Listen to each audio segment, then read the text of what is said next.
This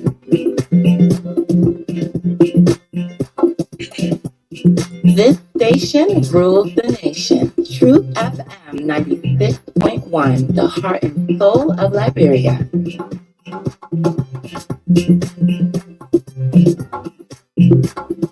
Truth FM 96.1, the heart and soul of Liberia.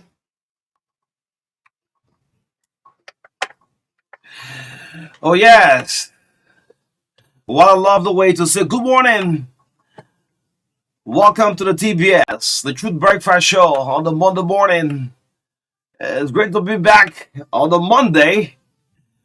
And sometimes Monday become a holiday. It's a regular Monday. 70 minutes up to 8 o'clock. 96.1 in Sackley, PA. 96.9 Bon, Nima County this morning. This is Liberia's biggest breakfast show, cutting across the 15 counties in the land and breadth of the Republic of Liberia.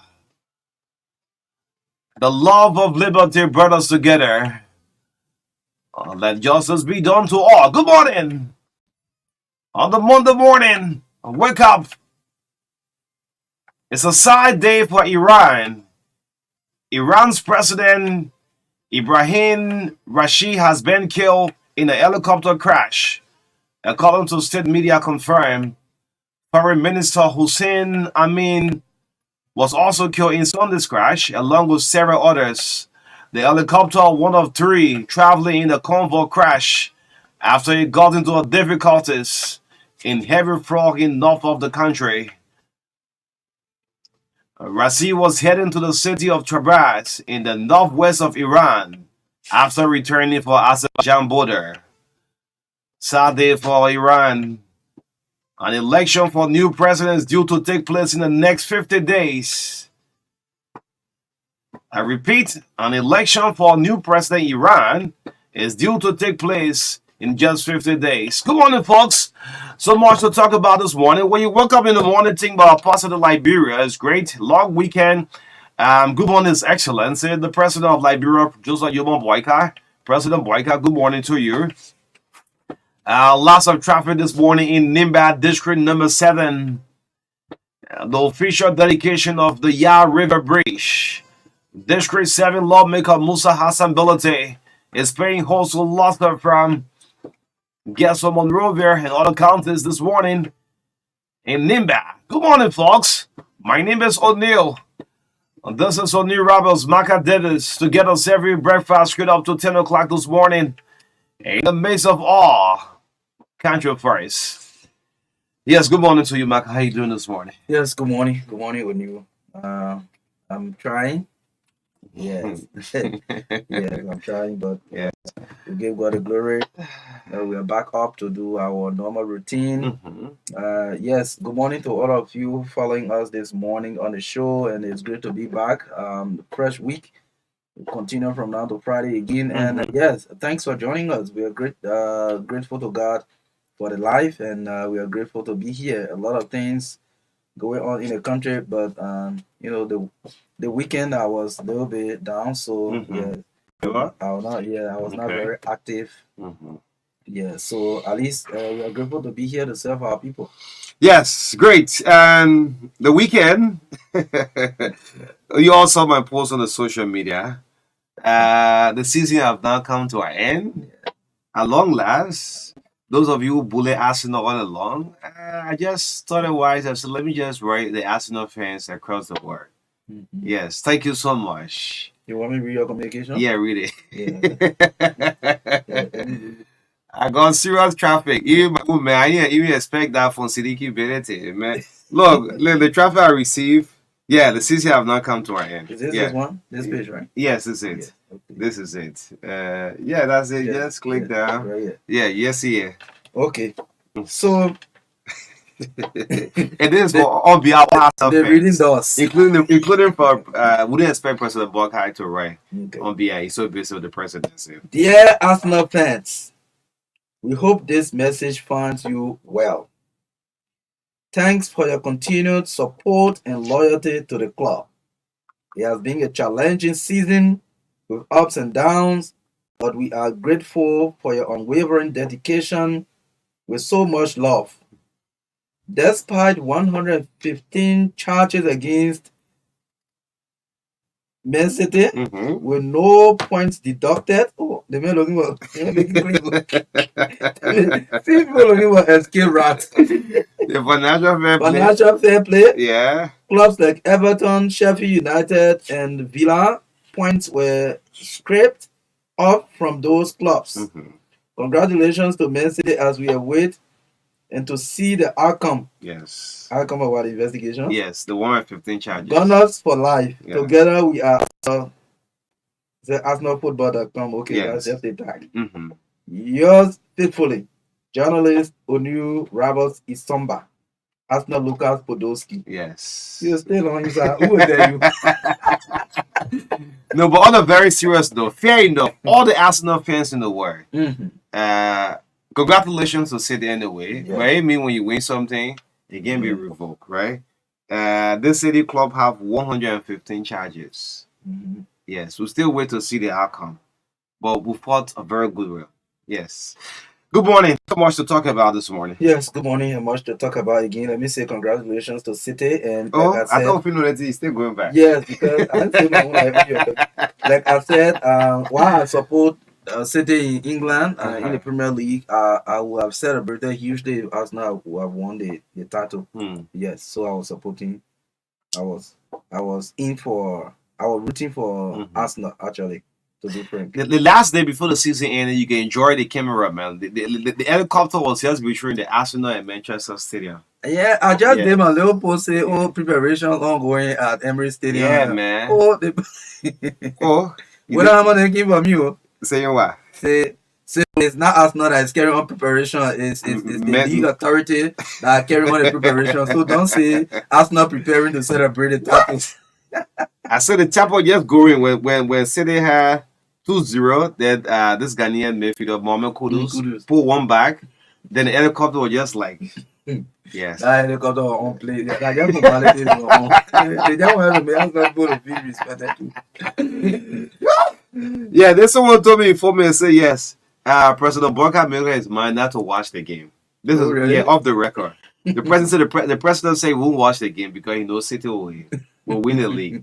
But when they informed the president, it's now 2-1 and Arsenal is leading Everton already. The president came outside in his away jersey, the white Arsenal tap to watch the game. As soon as City hit one back, the president went by inside. Yes, good morning. 10 minutes up to 8 o'clock. Let's go have this morning on the Monday edition of the Breakfast Show. Coming up shortly is the health tapes with David Coty for at least 3 minutes this morning. That will be followed by the review of the local dailies. Again, this show is proudly sponsored by Orange Liberia and EcoBank Liberia Limited, the Pan African Bank. SOS call continues for Sir Johnson and DJ Lombe. We continue to do this. We believe that our Liberian people are generous people and they can help to save lives, so we have to do this together. Again, in our studio chat this morning, due to the Israel-Palestine war, report price of rice have been increased on the world market. It's time we start to prepare and grow our own rice. The arrest agenda, the first day is agriculture. That's what it is for. Again, major development in Nimba County, the Yao River Bridge dedication today. God, you're not supposed to miss it. Yeah. You don't know it all. You don't know it all. You don't know it all. We are planned to be part of this dedication. But well, that's good news for the people of Nimba and also people in some part of Bon County that the Yao River Bridge connecting District 8 and District 7 as well as part of Bon County will be dedicated on today. That's a massive development project there. In fact, that project looks like a national project. But you know, it will interest you to know that this project was done through Representative Musa Bedede through the Bedede Development Foundation. That's massive. Again, former LBS Director General Rice Mikat. Okay. And President Boakai, appointment of Hansen Keazu at the National Road Funds. The man is yet to take office. This will also be part of our talking points this morning. And at 8:30 to 9:15 this morning, we will play host to Dr. Duba Chris Nyam, medical scientist in public health, and a public health expert will be on the show this morning. We will be talking about the motorcyclists and helmet wearing issue. At the weekend, we heard Enfield and the police coming out with a statement. So we'll be listening to the scientist this morning. At 9:15, we'll bring you sports entertainment commercials brought to you by Orange Liberia, EcoBank Liberia Limited. At 9:25 to 10 a.m. this morning, it is exclusive on the Yah River Bridge dedication today. So we will take exclusive tour of the facilities dedication today. Cyprian Colley and the rest of the team on standby. Yes, on the standby to join us to provide information who are the guests gracing the vacation, how colorful it will be on today. We will hear exclusively between 9:25 to 10 o'clock this morning. Midst of all, country first. Yes, great lineup. I've been told the vice president will be part of the dedication program. The vice president, the minister of foreign affairs. Okay. Yeah, so Super will give the entire listing. We'll bring him through this morning. Yes. This is the breakfast show. 5 minutes up to 8 o'clock. Let's bring on David Ernest Coty with our Monday morning health tip right here on the TBS. David, reactionary. Coty, yes, as well to do us our health tip this morning. Good morning to you, David Coty. Ambassador Davis. 7 bad habits that are slowly and quietly destroying your eyes. They can cause you glaucoma, cataract, myopia, and hyperopia. Glaucoma simply means when the nerve that is connecting your eye to the brain is damaged. That is glaucoma. And when that is damaged, no doctor in the world can help you. So these bad habits I'm going to talk about, stop them. They can cause glaucoma. They can also cause cataract. Cataract is the clouding of the clear lens of the eye. That one can be removed and replaced. Like I have done mine. I've done 2, left and right eyes. They removed the old lens. It was getting clouded. I couldn't see well. I couldn't drive well. But now I can see, I can drive because I remove it and put a new one, and put 2 new ones. It's very simple. Don't be afraid to say somebody going to remove your eye and remove cataract. No, you're lying down there, you're talking to a doctor, they're taking it out. It's just 15 to 20 minutes. Myopia. Myopia is when close objects appear clear and far objects don't.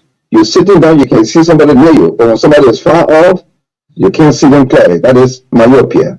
It can also cause hyperopia. Hyperopia is a condition in which nearby objects are blurry. My mother I used to stand with my old mom when she was alive. She would say, who is this? Until I talked, she said, oh, no, please, my son. So when something is near you or somebody is near you and you can't see it clear, that is hyperopia. And the 7 bad habits I'm about to talk about can cause these things. So be very careful. Number 1, smoking. Smoking does not only destroy your lungs, but your eyes also, because it increases the production of free radicals. Be very careful. Those of you who are addicted to smoking, not only coach. If you're smoking the ordinary cigarette, leave it and make you blind. Number 2, not protecting your eyes from the sun. When you're in the sun, I advise you, please use glasses that provide UV protection. Dark shades. Sometimes in the street, you're taking a little walk or whatever, use dark shades, especially UV protection shade, not just anything from the street. No. Number 3, not using proper lighting. Those of you who like to watch your television in the night in a dark room, or maybe being with a phone in a dark room, stop it. You must have proper lighting in a room. All right. Number 4, excessive exposure to blue lights. This one here, men and women are guilty. I don't know about the men, but men too, but the women. Blue lights simply means smartphones. Even at the workplace, these people sitting in the banks, they play with phone. What kind of people are these? You gotta stop that, man. You just glue to blue lights every day. You're the only one who about Facebook, you work with you. Every minute you're on telephone, you're on telephone. Leave it. Don't be too exposed to blue lights. Another blue light is television. Those of you who like to talk about Arsenal in the morning, teasing Arsenal, teasing people about your business. But you can live, you do video crap in the morning, in the night, every day. Don't be too exposed to blue lights. You're not only making a millions of dollars a day, you're eating one cent, but every day you're in the video club day and night. Be careful. Now, taking frequent breaks are necessary. Sometimes you play with your phone, take over 20 to 30 minutes break. Put it down small, move around there. Even when you're watching TV, move from there small, walk around. Number 5, eating a healthy diet like fruits and vegetables. You may take food to be something to play with, but those are all medicine. They're not only nutritional, they're medicinal. They've got medicine in them that can help you. So, apart from your food and your rice every day, add something there. Add some vegetables, it will help your eyes. But if you don't do it, it's a bad habit that will make you blind. Number 6, not controlling all health conditions like diabetes, high blood pressure, and AIDS. Now, how will you control something you don't know you have? Have you tested yourself to know whether you got diabetes? For you to even talk about controlling it? Do you test yourself to know whether you got high blood pressure? Have you ever been to any hospital to find out whether you got AIDS or not? Then how will you control something you don't know you have? Please check your stuff. Early detection is good. Because if you don't know you have diabetes, you will keep on drinking orange juice in the morning, in the afternoon, in the night, and you will exacerbate or make the case worse. Number 7, not hydrating your eyes. It's good to blink your eyes regularly, especially when you're using computer in an air-conditioned area. Just blink your eyes sometimes fast, and also use artificial tears. You know the tear, when you cry, the tears that can come your eye, there are some artificial ones in the drugstore. Go to the drugstore today and ask for artificial tears. Something you just drop it in your eye occasionally so that your eye can be watered. You know the eye needs water to survive. Remember this. Honey is a good food. It's a good carbohydrate. It has many health benefits. But you cannot take or consume more than 2 tablespoons a day because the glycemic index is 58. I told you before, the normal GI is 1 to 55. Once it's more than 55, then it is high. So be careful. Take 1 teaspoon in the morning on empty stomach, and take 1 in the night, 1 hour before bedtime. Taking more than necessary can be poisonous. Oh yeah, then you take it in poison. You will experience nausea. Nausea simply means the urge to vomit. You also experience vomiting. You experience low blood pressure and even death. Oh yeah. So if you think because honey is sweet, you got a little bottle in the corner of your room that you just keep licking and licking and licking, you better stop. You don't eat more than what is necessary. I said to you, 1 spoon in the morning, 1 spoon in the night, 1 or 2 hours before bedtime. Thank you very much for the opportunity. So your ask not to tell me but the other alone. You want us to respond to you? How you want to start it Monday? You want us to respond to you? You see, I told you that I was never part of any of the outside teams before. But when Oben Barker became president, I joined Arsenal. You mean they don't put you Arsenal fan because of President Barker? I'm Arsenal fan because of Barker. I'm not forget it. Let it go, man. So if Barker joins Baco FC, you go to Baco FC. Even if Barker joined Barrow, I will join Barrow. Executive member of the Invisible 11. But Oben Barker joined Barrow, today we join Barrow.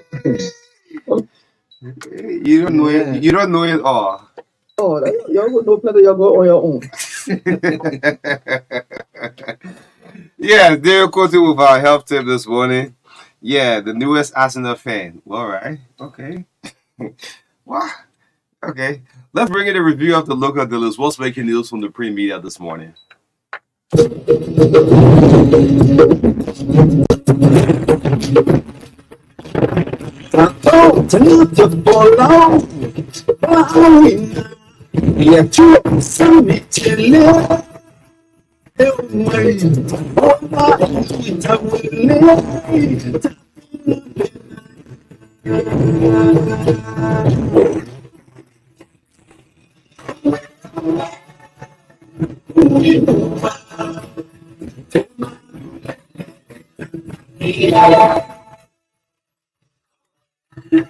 Yes, welcome to the review of the local dailies right here on the Truth Breakfast Show.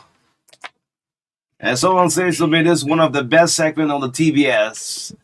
Let's bring you the review of the local daily, starting off with from the Inquirer newspaper, volume 34, number 84. The front page of the Inquirer, 64% completed, 100 days deliverables out. The president is on the front page. Articles Liberia conclude cooperation meeting. It's another sub-lead story. It's on the front page of the Inquirer newspaper. Still on the front page, liking on increasing women's quest in maritime labor forces. All right. Let's go to the back page. What the back page have? No excuses, only results. Money by charges government. All right. I'm seeing the former presidential candidate. Yeah. On the back page here, no excuses, only results. This is Harry Monaba. I say Harry Monaba, Clarence Monaba, the son of Harry Monaba. Vagon takes mail campaign to LBS, but hey, Vagon is on the back page here. And the review of the Inquirer. Yeah, let's go for the Analyst newspaper. The lead story on the front page, Buakai's 100-day deliverable report released, says 74% projects complete, 26% ongoing. Well, another sub-lead story, Rice importers government lockup in negotiation, request for price adjustment under discussion. The Minister of Commerce and Industry, Abi Modad, is captured on the front page of the Analyst newspaper. VP Kun denounces protest against ArcelorMittal, describes phase 2 expansion project as a big investment that will create jobs for Liberians.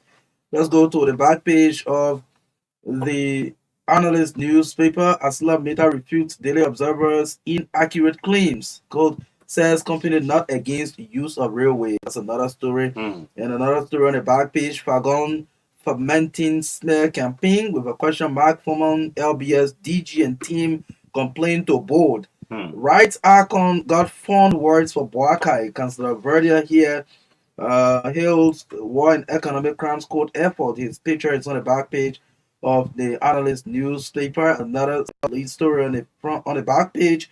Minister Nyanti attends Ivorian Liberia Cooperation Commission meeting in Cote d'Ivoire, discusses multilateral issues.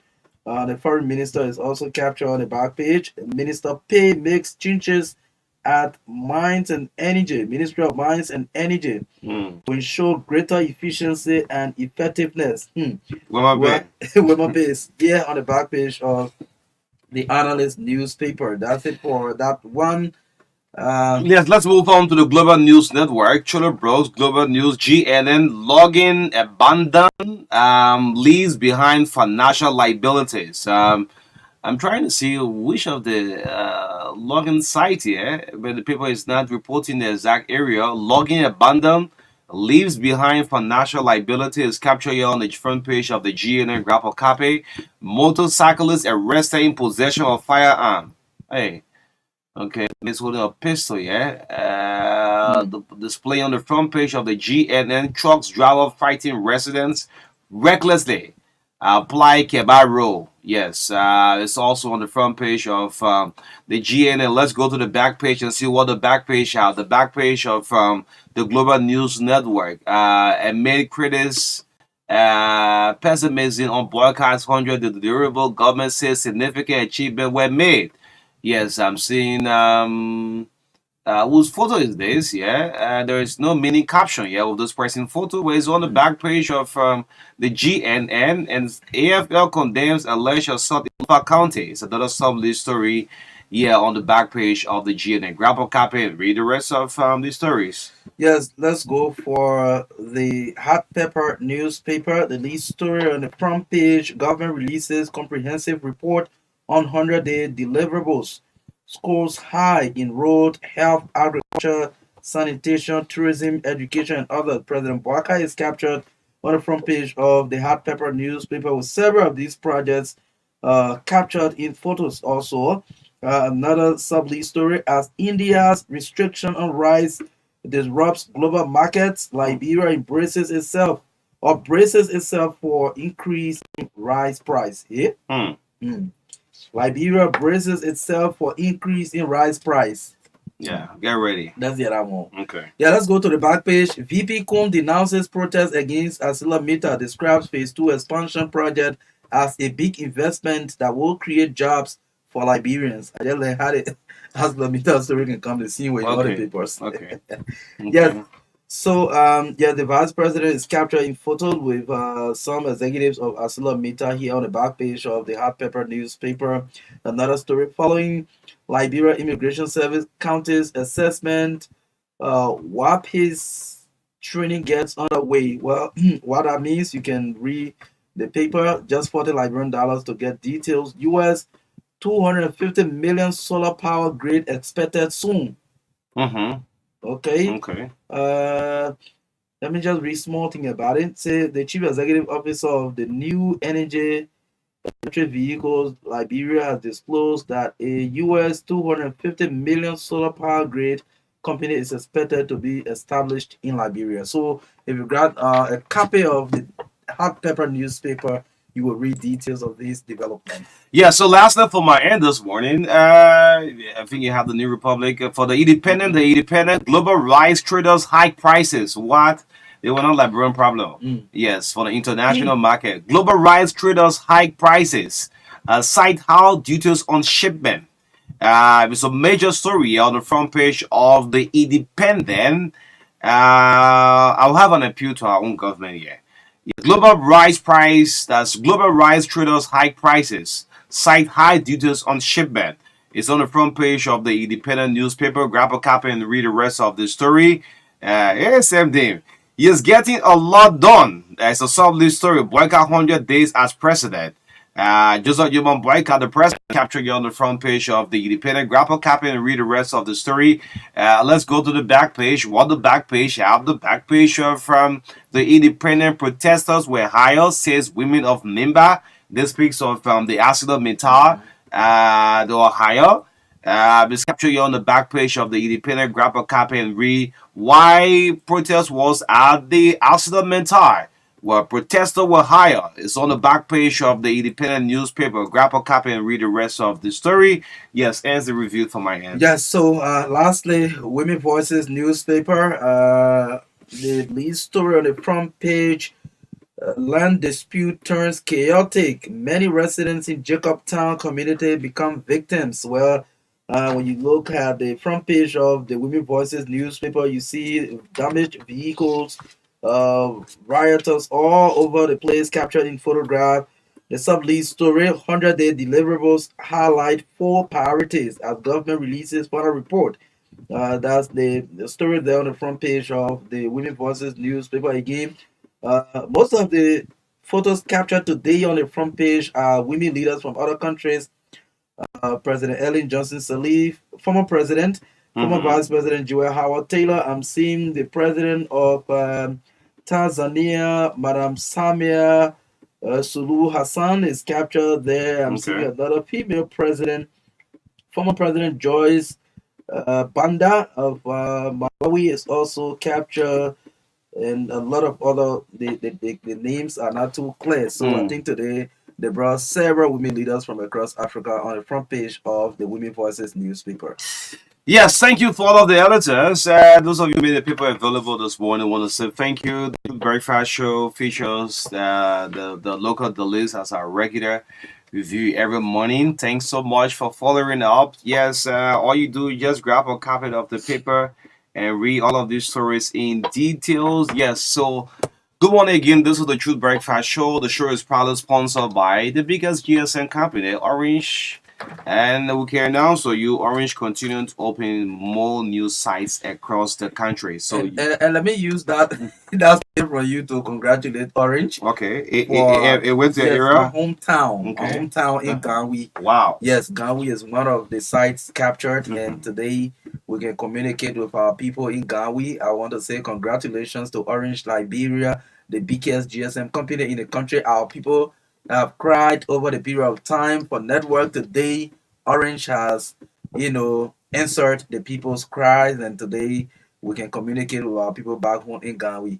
Yes, all these people around Ghana there, they be in my inbox. Some of them, when I appreciated Orange, they were all on there, and some were happy celebrating with me, but others say, thank God for Orange. I say, yes, thank God for Orange. Yes. Good. Congratulations, Orange. Celebrated the anniversary. It was just on Friday.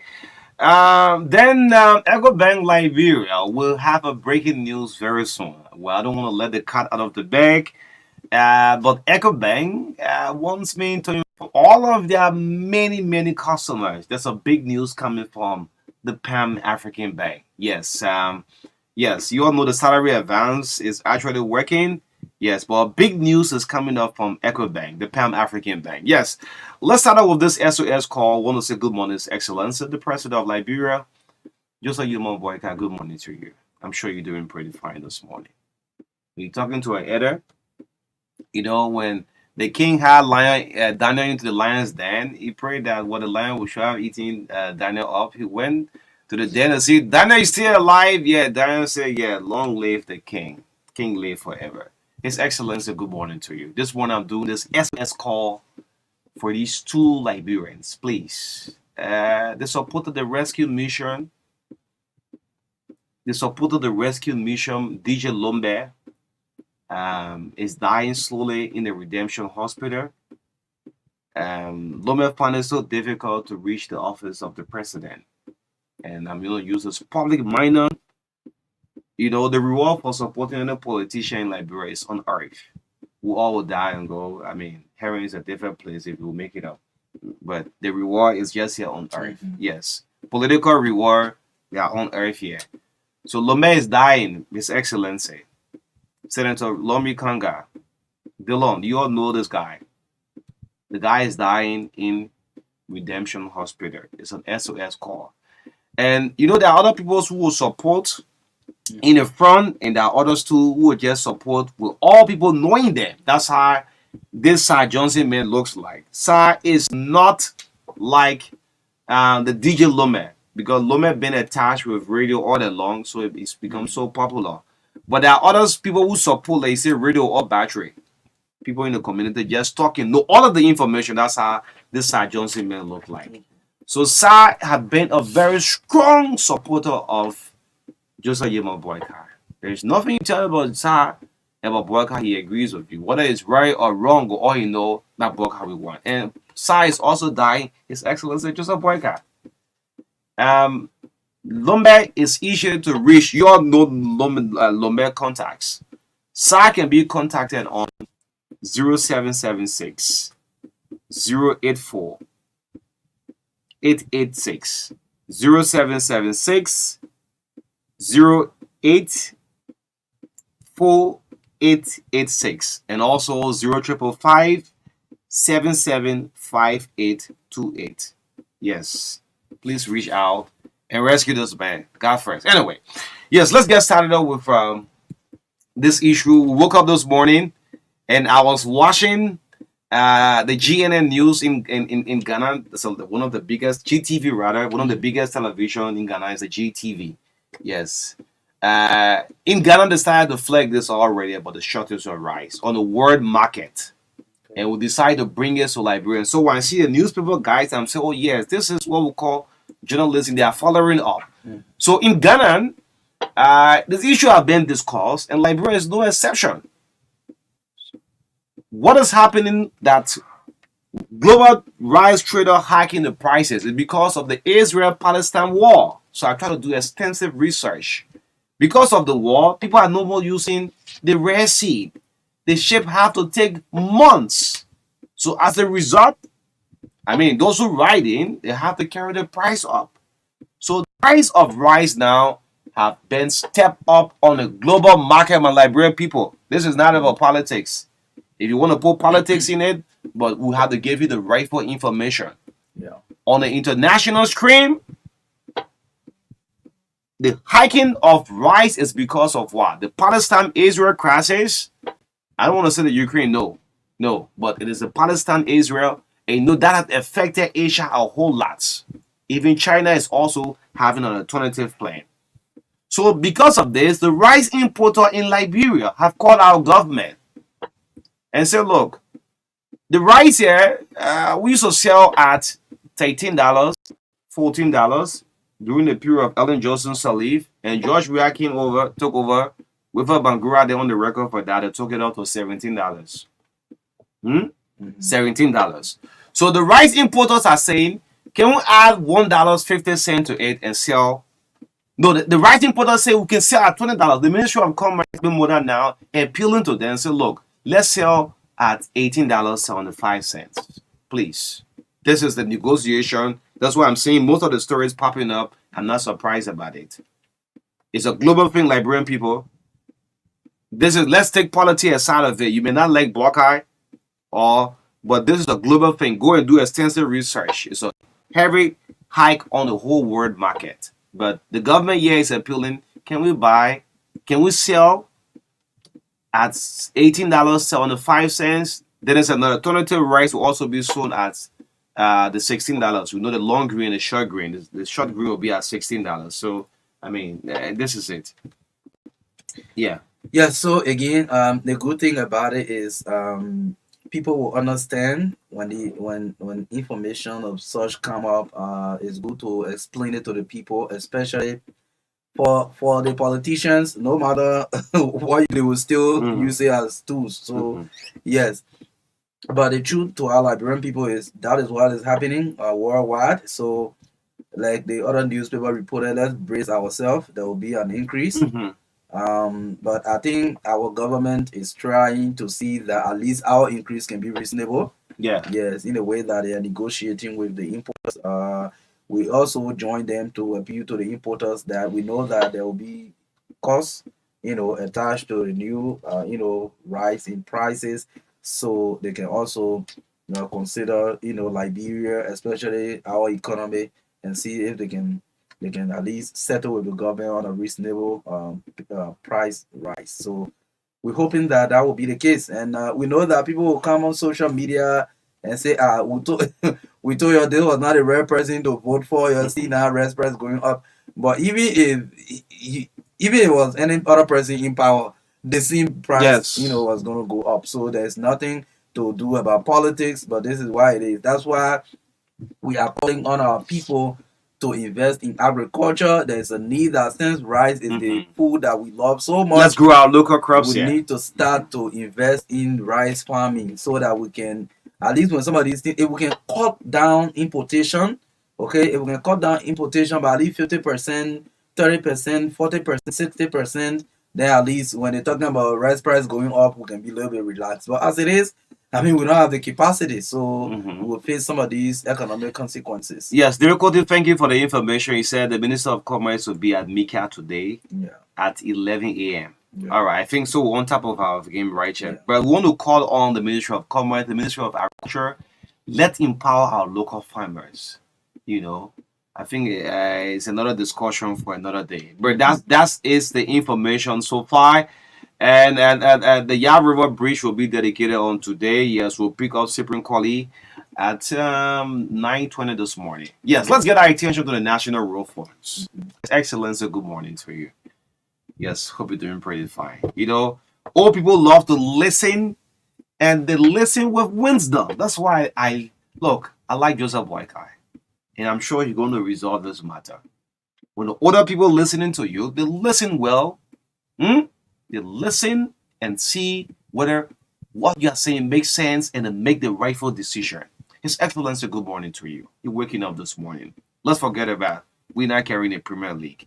This is national business. You appointed Hansi Kazulu as head of the National Road Funds. And the whole public went, yes. Oh, yes. Good decision. Joseph Boykai appointed Hansi Kazulu as the head of the National Road Fund. But His Excellency, a very experienced man. Yes. Former Comptroller General of the Republic of Liberia. Former representative. So, I mean, he's been in the leadership space for a very good time. When it comes to knowledge and experience in management, he's good.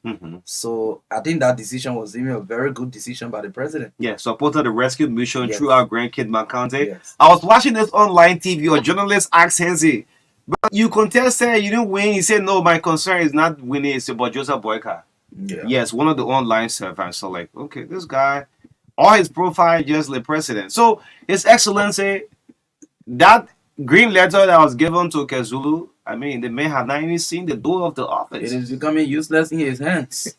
Yes. So I mean, that's the fact. So I think it is appropriate that you use the office of the president, your office, to ensure that this man takes charge, because there's a vision you want to achieve with that road fund.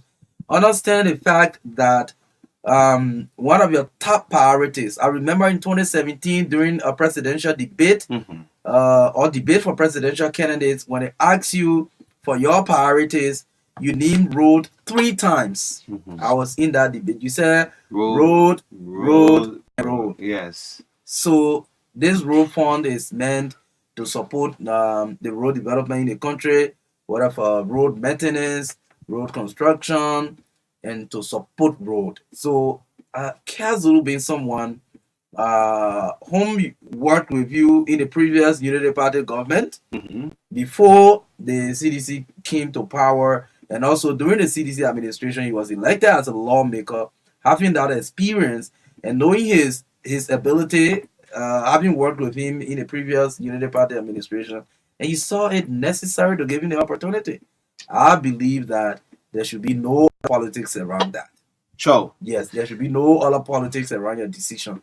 That one, nobody will come say, oh, and I don't know who put hands in. No, that's not true. That was the president's decision because of the work he did when he was at the Ministry of Finance. Very You well. understand? Yes, when you were at the Ministry of Finance. So I think it's just important and prudent that he be given the opportunity to go and serve. Mhm. It is just important to do so. I know you consider all the issues around the road fund, and you saw this man as somebody who would deliver on that front, and you give him that confidence. And I think the president, this is just what to do. We understand that the public works minister, even though his office have some oversight also at the road fund, which is also supervised by the Ministry of Finance. Finance. But it appears like he's doing more than the finance minister when it comes to the road fund issue. Yes. What is happening right now? Since we start to raise this road fund finger, I saw the article from Front Page Africa, Mhm. linking a 410,000 contract was awarded before PPCC approval Okay. on the same road funds. Okay. Yes, since last week, remember this is our third day on this matter. So Front Page wrote an article on the same matter on the road fund. The contract was signed on August 18, while PPCC approved it on the 30th. Look at that. Mm. So there are lots of doubt now hanging over that the national road funds. Exactly. The next week we'll start to call on, we'll be calling on for the GAC to run a full extensive audit Of the road fund. of the road funds. Sure. Yes. So, Mr. President, good morning to you this morning. We greet you in a very respectful and humble forum. You need to look into the matter. What is happening? Josiah Wento, the head of the road fund, who was in the U.S. from August to December. The entire election, she was away. Who had initially agreed Agreed. on a pay up to leave? Yes, she agreed to be. Says that let's leave the job. Her lawyer said yes, you can leave. Let's government pay you off. But the public minister wrote, we have the communication in our possession, saying that KwaZulu is so busy with the transitional team, so please continue to work, madam. That's what happened in His Excellency Joseph Boyka. Sylvester Graceberry. I'm calling names. Radio is not a secret. This is a third day. You have to resolve this matter. Political reward. Some of you become minister here. You never supported Joseph Boyka, but he decided to do government of inclusion. And one person who is crying is someone who has supported him throughout. And see, KwaZulu. Oh yeah. The Minister of Public Works never supported Rescue Mission. No. But his Minister of Public Works, Giddings. Sylvester Graceberry was coming throughout. But he become Minister of State, right? This is one of United Party man. And I'm sure the president is going to listen and resolve this matter. Let's move on to this LBS thing quickly. Michael, let me share this communication. Estelle Liberty will link up to our guest very soon. Have sent a letter to the Minister of Information reporting Reporting the current DG. The current DG, Eugene Fagon. I mean, LBS name should not be popping up in the news. Look, for the wrong reason. Our own state-run radio, our state broadcast. How Fagon is proceeding at the Liberia Broadcasting System now. It's popping up all the social media in all chat rooms. Fagon, you are now Director General of the state-run radio. The state-run radio. You are no more in a political campaign whatsoever mode.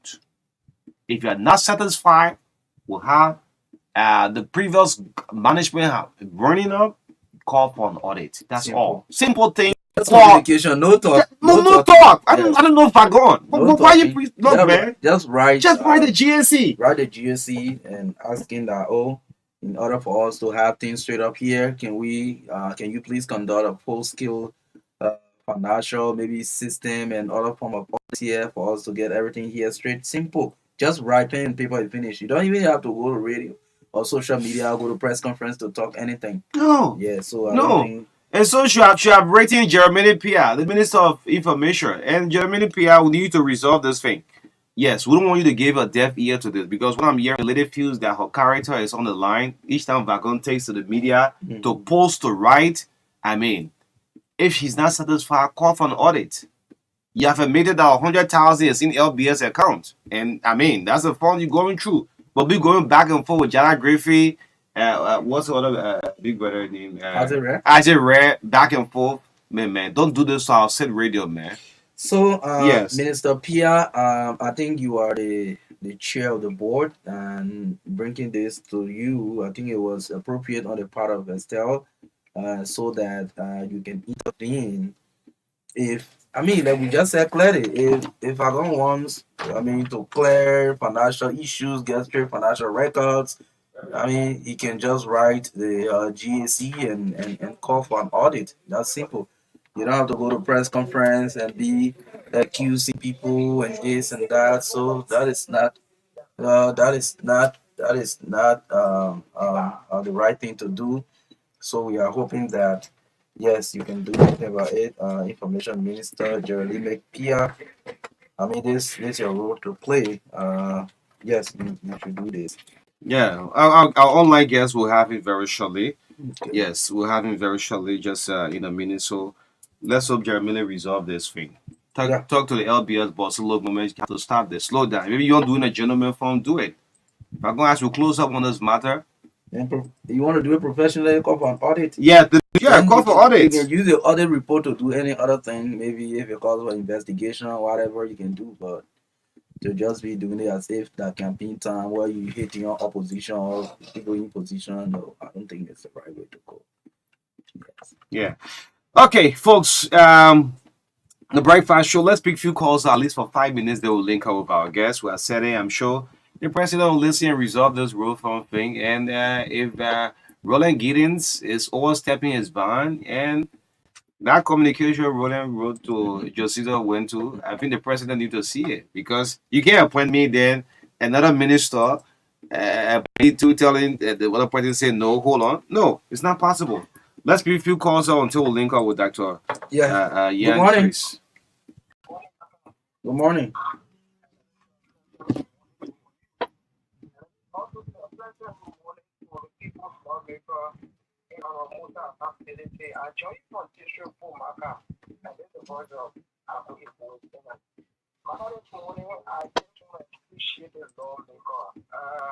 I understand that they are going to be dedicating that particular outreach that was constructed by our lawmaker from Omuta Accountability. These are things that we have been asked for over the years. When the people of the country when they entrust you with power, all you can do is to see how best you can give back. So on Omuta Accountability, I want to say for on behalf of the people of District 7 of Lima County and by extension to District 8, we appreciate your effort, Honorable. Keep doing what you do, and God will richly bless you. Okay. Thank you. Good morning. These zero people that are joining from Roma Judy County, And I want to appreciate the district of Australia Law Example for the job done. I mean, I've already to the citizen of human content for Africa. And also, I want to forward our president, General Imam Baka, to look in the direction of like, more especially as a regard to people who are nominated by me are now being confirmed by local leader of the United Party, government. So, we look at it very much as a regard to the thing at the other time. Thank you, Abby. Good morning. Let me take this one. Good morning. Good morning, Ambassador Maka David. And let me say good morning to President Bonnie Ramos and as well as the My name is Aloysius P. Pro Jr. and I'm here this morning from Lower My TV. Maka, thanks to you guys for speaking on some of those trending issues in our country, especially when it comes to the movements and all that. And like people would say, I think this is something that is getting longer for longing. The issue that has to do with Johnson. You guys have been doing the SOS call for over 2-3 weeks now, and I think it is prudent enough that some of our stakeholders and leaders intervene in this particular case. But purposely this morning, I want to speak on the issue that has to do with my DB County. The president nominated local government officials, and since this particular issues keep confrontations in the county, there have been this dilemma or this limbo in the public glare of those being nominated. They are not being confirmed. We don't know the status of the country right now. Some of our cities are vulnerable, no leaders. Some of our major positions in the country are vulnerable, no leaders. And to conclude, the RORE is one of the important institutions within this country. And currently, as we speak, the position of deputy manager for technical service is vacant. We are calling on the president and the leadership there headed by Dara Besco to see how best they can when somebody in that position will have qualified people that are very currently like the communication director. I think one. I mean, you recommending now? Okay, yeah, thank you. Yeah. Good morning. Morning.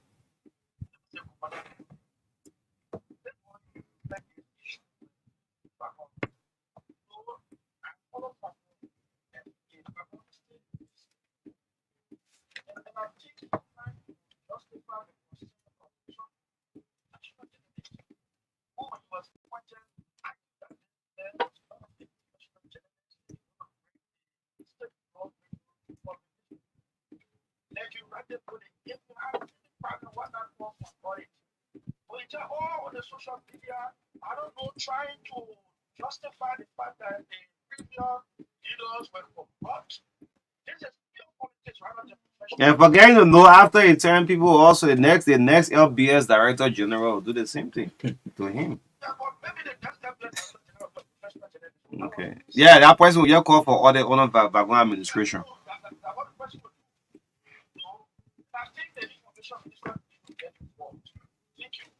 Okay. Yes, people trying to make the case of President Joseph Boyka. You know, government struggling with public relations. Let me just say that I'm sorry to say this. This government, like the previous government, is struggling, but now on most of the networks that will be making the case of government. Government struggling with public relations already. They will have the state-run radio is being used for back and back, even in the news carrying it, all of that, calling for a press conference. You're making fun. Yeah.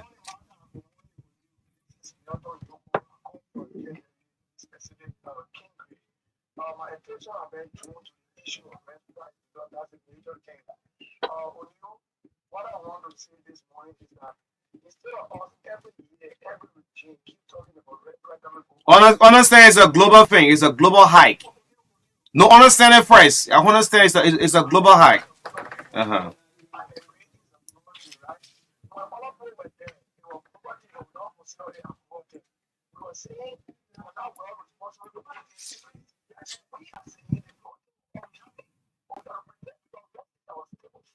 So every serious and responsible government should prepare for us important materials. So this time around, people should have an excuse.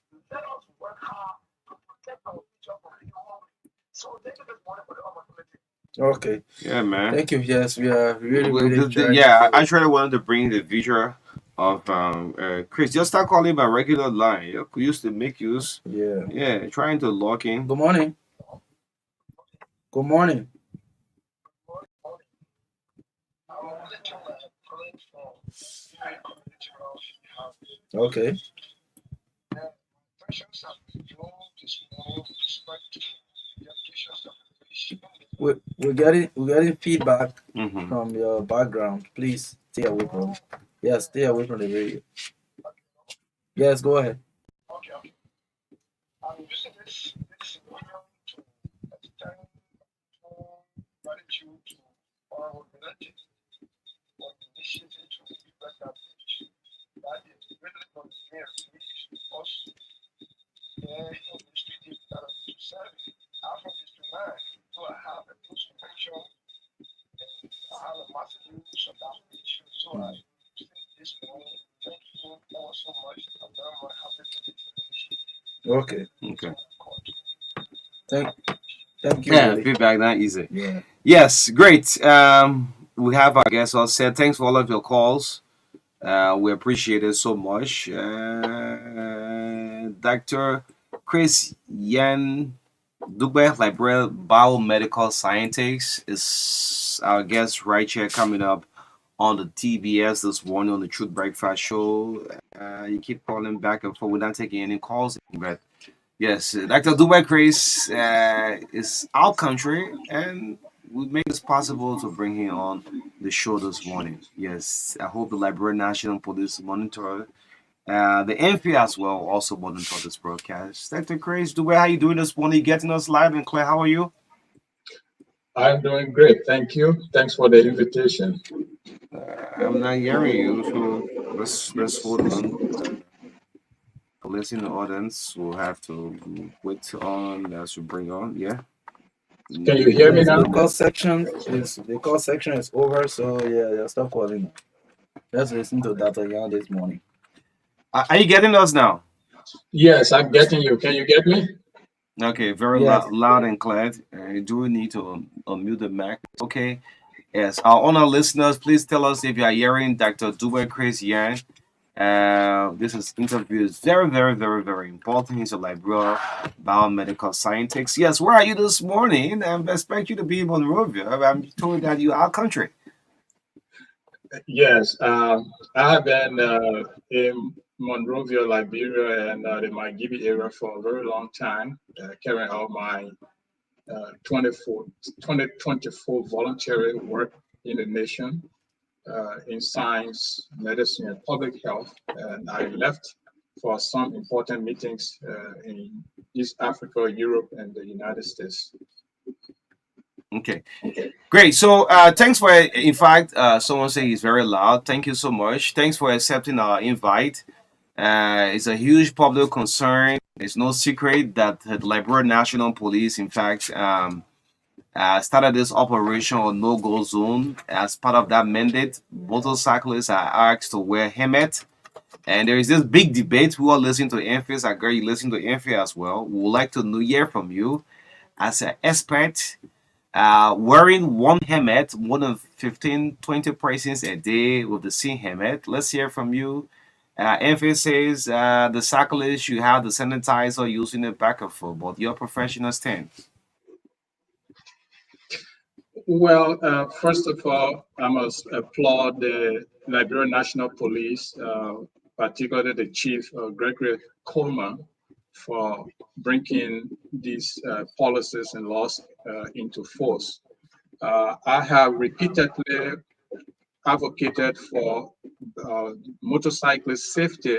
If you've seen some of my social media posts, particularly based on my experience from East Africa in Rwanda, Kenya, and also right next to us, Ghana, where motorcyclists are well attired and they carry helmets, one for passengers and one for the motorcyclist driver themselves. And this is meant primarily to reduce the number of fatalities that occur during accidents in the traffic accident that may involve motorcyclists and other vehicles, heavy vehicles. The WHO statistics show that about, say, 28 to 30 to 40% of these head injuries can lead to fatalities, meaning very fatal situation, including death.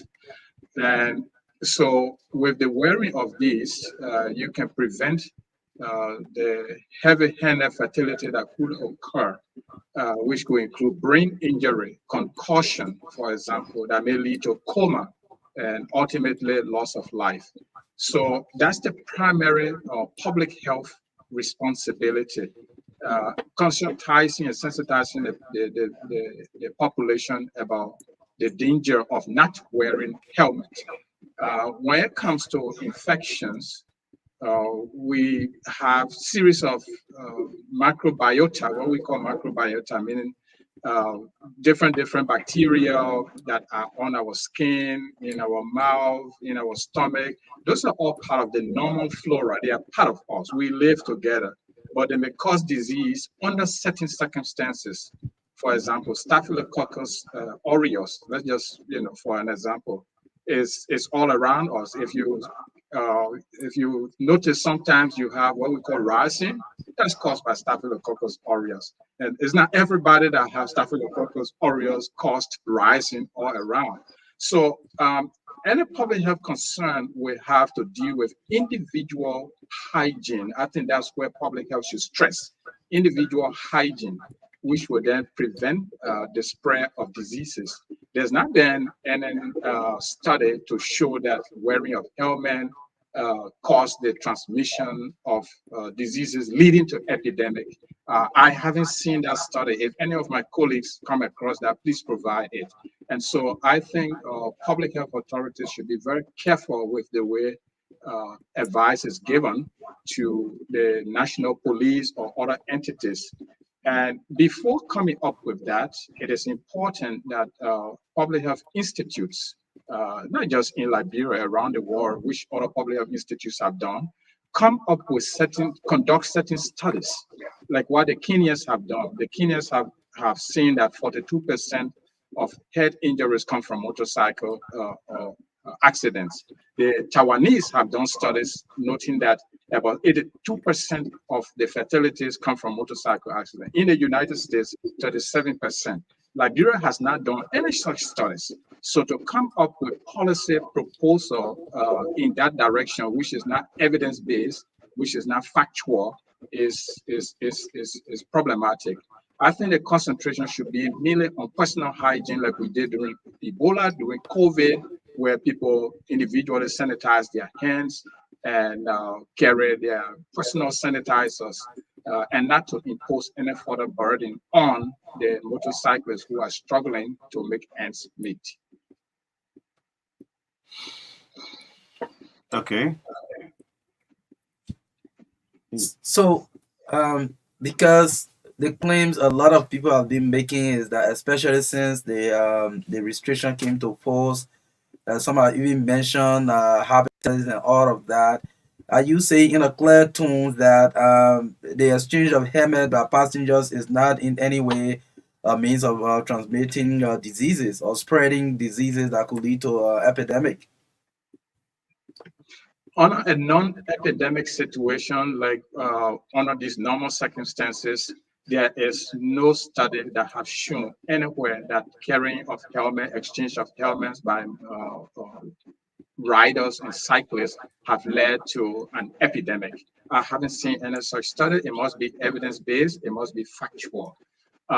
Even during the COVID, countries that use motorcycles as a means of transport, Rwanda, for example, people were still using their helmets, passengers were still exchanging helmets, and there was never any study that showed that the use of those helmets from one passenger to another was a major means of the transmission of the virus. And so we have to be very careful in a professional space as to what we mean when we talk about infection transfer.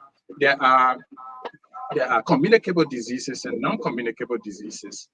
Staphylococcus aureus, Staphylococcus epidermidis, and some fungal species may not amount to what will be transmitted from one person to another and may lead to an epidemic or lead to a pandemic or some outbreak. And so we have to be very careful. We have to look at it very scientifically. We have to look at it technically. Okay. So that we don't create panic, unnecessary medical public health panic in the society. Okay, great. That's great. So I was listening to the team from Enfield, and one of our media colleagues asked the question, at least mention one disease if you are saying it, and they find it very difficult to answer the question. I guess you have watched that interview. I think I'll send you a link to that.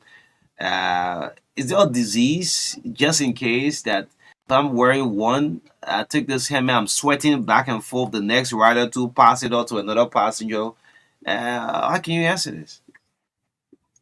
The point here is that I think I saw the clip itself. A simple answer could already been given to that. Like some of the bacteria that I have just named, the Staphylococcus species, for example, Streptococcus, the Staphylococcus epidermidis, which is found commonly on our skin.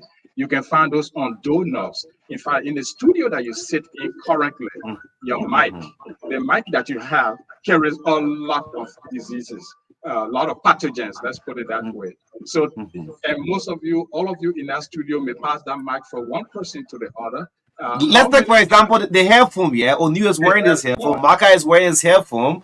As I leave, Chris will sit and wear. Madeline wears the headphone. Is that a problem? And we're talking about, we're in a cool studio, but let's look at in the traffic, right?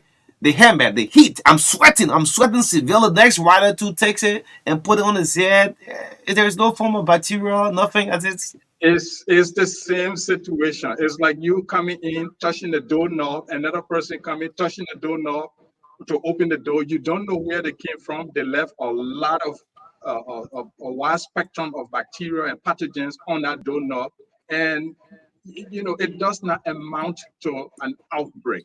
It does not amount to an epidemic. It does not amount to what we could be concerned about in certain season would be a disease like what we call fresh cold, for example, simply fresh cold, right? Which is caused by the member of the influenza viruses. That is easily transmissible during certain seasons. In the temperate world, during the winter season, it's easily transmissible. And why? Because it's respiratory. You sneeze out, and those tiny bubbles carry the virus, and the air carry it to the next person sitting right next to you. And so we will be concerned about those kind of respiratory viruses where people are clocked up on the bicycle, 2-3 persons on a bicycle, and somebody has quote unquote fresh cold and sneezes, and somebody else catches that. That you can be concerned about. But that wearing of the helmet, passing it from one passenger to another, to be a major means of transmission of disease that may lead to an epidemic, is not unheard of. There are many countries that use that. We only promote the use of helmet to avoid head injuries, which will be counted among the major cause of fatalities from the statistics, some of the countries that I've just named that carry out those studies. Okay, so I have this in my possession, the release from Enfield, asking. Let's just lay out some of the regulations. Yes, the cyclists should go about. Yes, so like one, they said cyclists should clean their helmets regularly in between passengers use, daily, weekly, and monthly, using disinfectant spray. 2, motorcyclists should avoid placing their gloves inside the helmet. 3, passengers should consider covering their heads before wearing a helmet. And passengers, that's number 4, passengers may choose to wear a nose mask for additional protection. And 5, passengers who frequently travel by motorcycle should consider carrying their own helmet and sanitizer spray. So these are the five, should I call it, regulations that the joint press statement by the police and Enfield lay out. Now, what do you say to them? The question will be that have any study ever been carried out by the National Public Health Institute or any health institution in the country to warrant these regulations? Has there been any evidence of transmission of disease just by not wearing helmet? Have there been any question of transmission of disease by not wearing gloves or not placing gloves within the helmet? And again, most of what has been enumerated there are simple personal hygienic measures, which we promote in public health every time. We talk As about a regular measure. it's the regular measures. Wash It's your a hands. regular measure. Wash your hands when you come from the bathroom. Cover your nose when you are sneezing. During the COVID, we promoted this mask wearing. When other countries and other So leaders were this is a regular measure that we have been seeing throughout. But I don't want to believe there have been austerities because this just happened just 1 week ago. Have there been austerities from Enfield before coming up with this thing? That's a question for Enfield to answer. Then that's the question. Have there been any studies to indicate that? But with studies, when a public health or government entity is producing or providing policy regulations, it must be grounded on evidence, facts, and studies done by the institution and by input of expert panel to come up with certain conclusions, and then you can drive that into policy. That's why we call policies being evidence and factually guided. So it is unrealistic to just come up with regular, normal healthcare hygienic practices that we promote on a daily basis to reduce them into healthcare policies now that will place burden either on the motorcyclists or on the riders. Yes, you can have the motorcyclists, it's important. They can disinfect their helmets regularly. How do you monitor that? Policies are meant to be monitored and implemented. So how do you monitor whether they have done those things? And so we must be realistic. I would think that studies must be done. Yeah, it's a simple thing. Since this helmet is now being promoted, which I applaud the Liberian National Police head, Gregory Coleman, of, since we've been calling for it for a very long time, I would think that as of this time, after a certain length of time, some studies should be done. And we can help to design those studies. It wouldn't cost much. If any government entity needs that, we can help to design those studies and come up with factually based recommendations to the national police. And I mean, that's sorry. We all look up to Enfield. They have come up with this official communication to the public. This is a regular thing that we all know we need to do regularly. No one needs to tell you that you need to wash your hand or use a sanitizer. Yeah, but I mean, they have come up with this communication already, this release to the public. I mean, going back will be another one. Was it a horror thing or what? Well, again, I hope in the near future or pretty soon you can have the National Public Health Institute authorities at a press conference or in your studio to, provide clarity on their proclamations. But I mean, we're willing to support them in any other way, in every way possible. What needs to be done at the National Public Health Institute to concentrate on will be like upgrading the labs that have been downgraded by international standard. Because if you talk about infection transfer, there must be laboratories equipped enough with the requisite technical manpower to conduct studies. Again, we come right back to the same studies to conduct these experiments that will lead to policy guidelines. And so with the current laboratories at the lowest ebb of recognition by international standard, I think we should begin to concentrate on upgrading the labs with manpower, with equipment, and with the necessary technical skill that will even be the basis for conducting these studies. So again, I would think public health authorities in Liberia can answer those questions. But from a professional standpoint and from our participation in public health activities in Liberia and the world, these are uh, opinions that I can provide from an expert standpoint. Okay. So let me ask you this one. Do you have to do a study before putting in place health measure? Is it necessary to do a study before putting a measure into place? Certainly, if you want to put in certain measures and guidelines, as we said, it must be based on certain evidence. If the legislature, for example, if the Senate panel or Senate committee calls on us now, they will want information from us based on whatever evidence we have. So we must have studies that may have been done by others, quoting from those studies, or studies done by ourselves, in order to inform the legislature that we have done this study, this is what we see, this is what the problem is, and this is the solution that can be provided if you put that into a regulation through law. So it must be guided by evidence, it must be guided by facts, and all of those can come through scientific studies. It cannot be done through guessing. It cannot be done through guess. So since this you support the issue of helmet, especially for safety purpose, which you have mentioned earlier, uh, in your opinion, from your professional standpoint, what you think are the best measures in ensuring that whether it is sharing, let's say, fluid or fresh coal or other stuff, what could be your own advice on using the helmet properly to avoid maybe the spread of any kind of sickness? Well, again, and the use of a helmet is primarily to avoid head injuries. Mhm. And we should not reduce it to transmission of diseases for now, because Okay. there's no study that indicate that. We must promote the personal hygiene, as we said, that Mm, yeah. individuals must continue on to clean their hands, sanitize their hands.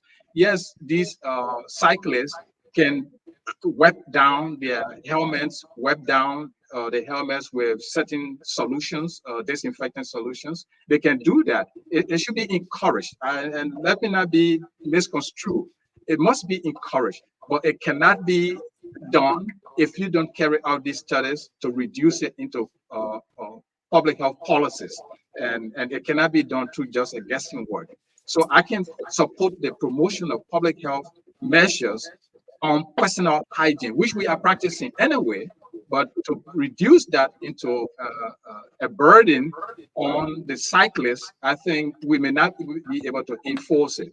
Currently, when you look at a situation, for example, in Accra or in Kigali, if you took out a helmet and you put it on your head and you see that it smells and those kind of things, you know already that some bacterial contamination and those kind of Hmm. things. You can change. You can go to another cyclist, and people do that. It's a habit. Where Yeah, even myself, you go to the next cyclist. I mean, the scenes here smells. What happened There's next? another one. I If mean, that person is the owner rider, then what happened?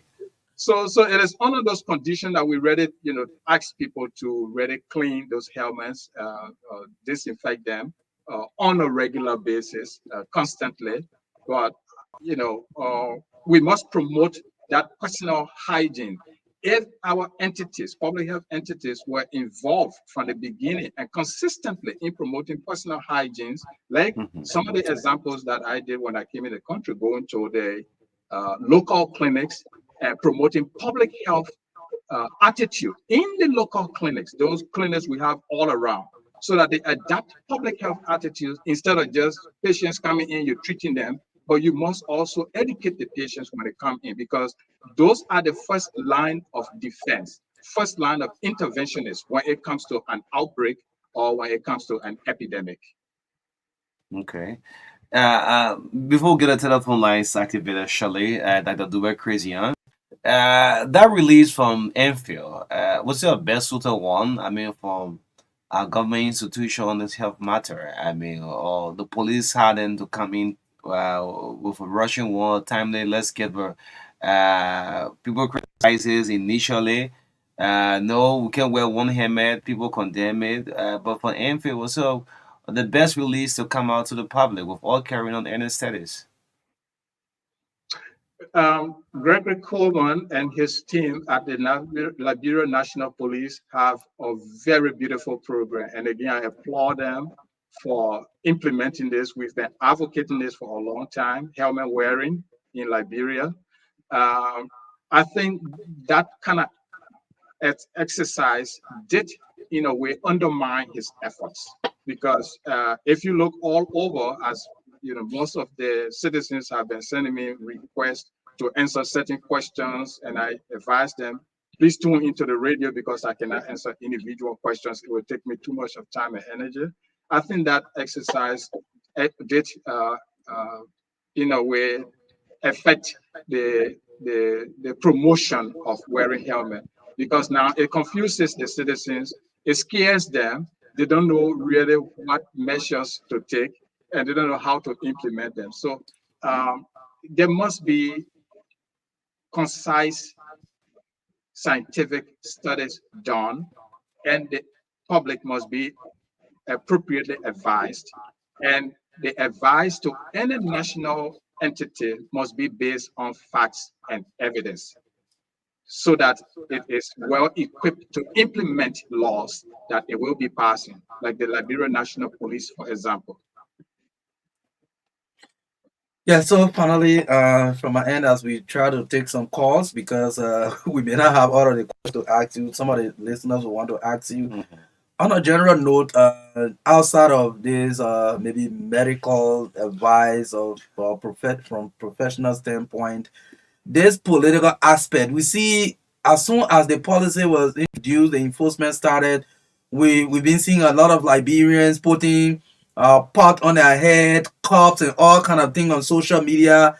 I mean, making jokes out of it. I mean, how did you welcome that gesture from Liberians, considering a very serious national policy?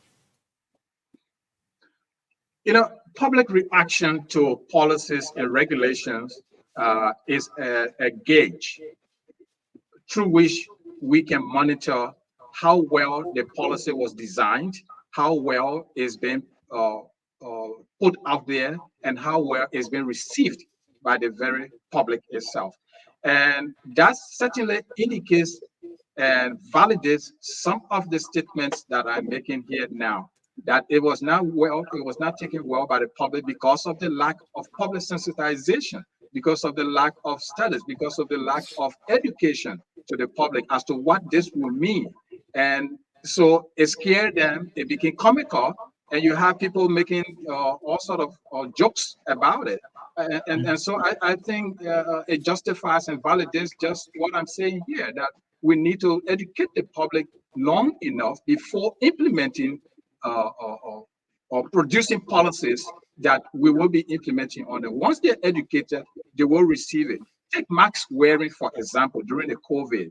There were not many people who were wearing masks, but we promoted it. We educated them. We told them what it meant. And you saw people wearing masks. To this day, you go in many countries, you have people wearing masks, although it's not COVID time. It's going to be winter time. It was winter time in the recent months in the temperate zone in the United States and the European continent. You have people wearing masks. Nobody had to tell them now to wear masks anymore. But they know that even the common cold can be prevented if you wear masks. So it's not about COVID anymore. It's just about those respiratory diseases that are around, because now they've been educated. So we need to educate the population and not just coming up with haphazard policies that will create cajolery and mockery of our very well respected institutions. Yes, Let's take some let's calls. take some Yes, calls. because Dr. Duber Chris is a librarian, biomedical scientist.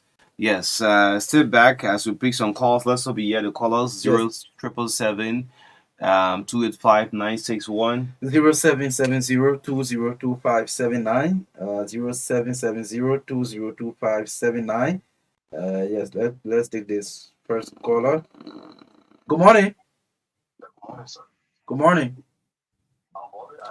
Yeah, so hold on. Dak, are you hearing the caller? Yes, I am hearing it. It's a little faint, but I will make effort.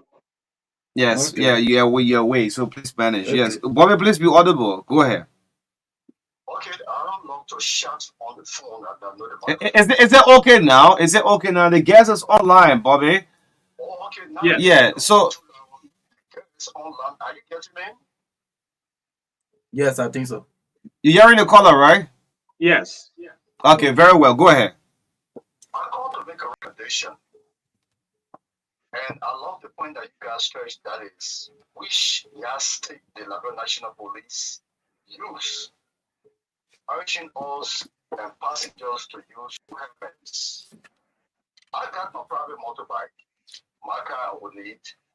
Do you know that the guys now telling us you got a reflector jacket, you got a helmet, they tell you to go get a lesson and show that the next thing they're doing for the no-go zone. Do you think the motorcycle will have the time to buy sanitizers to sanitize the helmets and other things?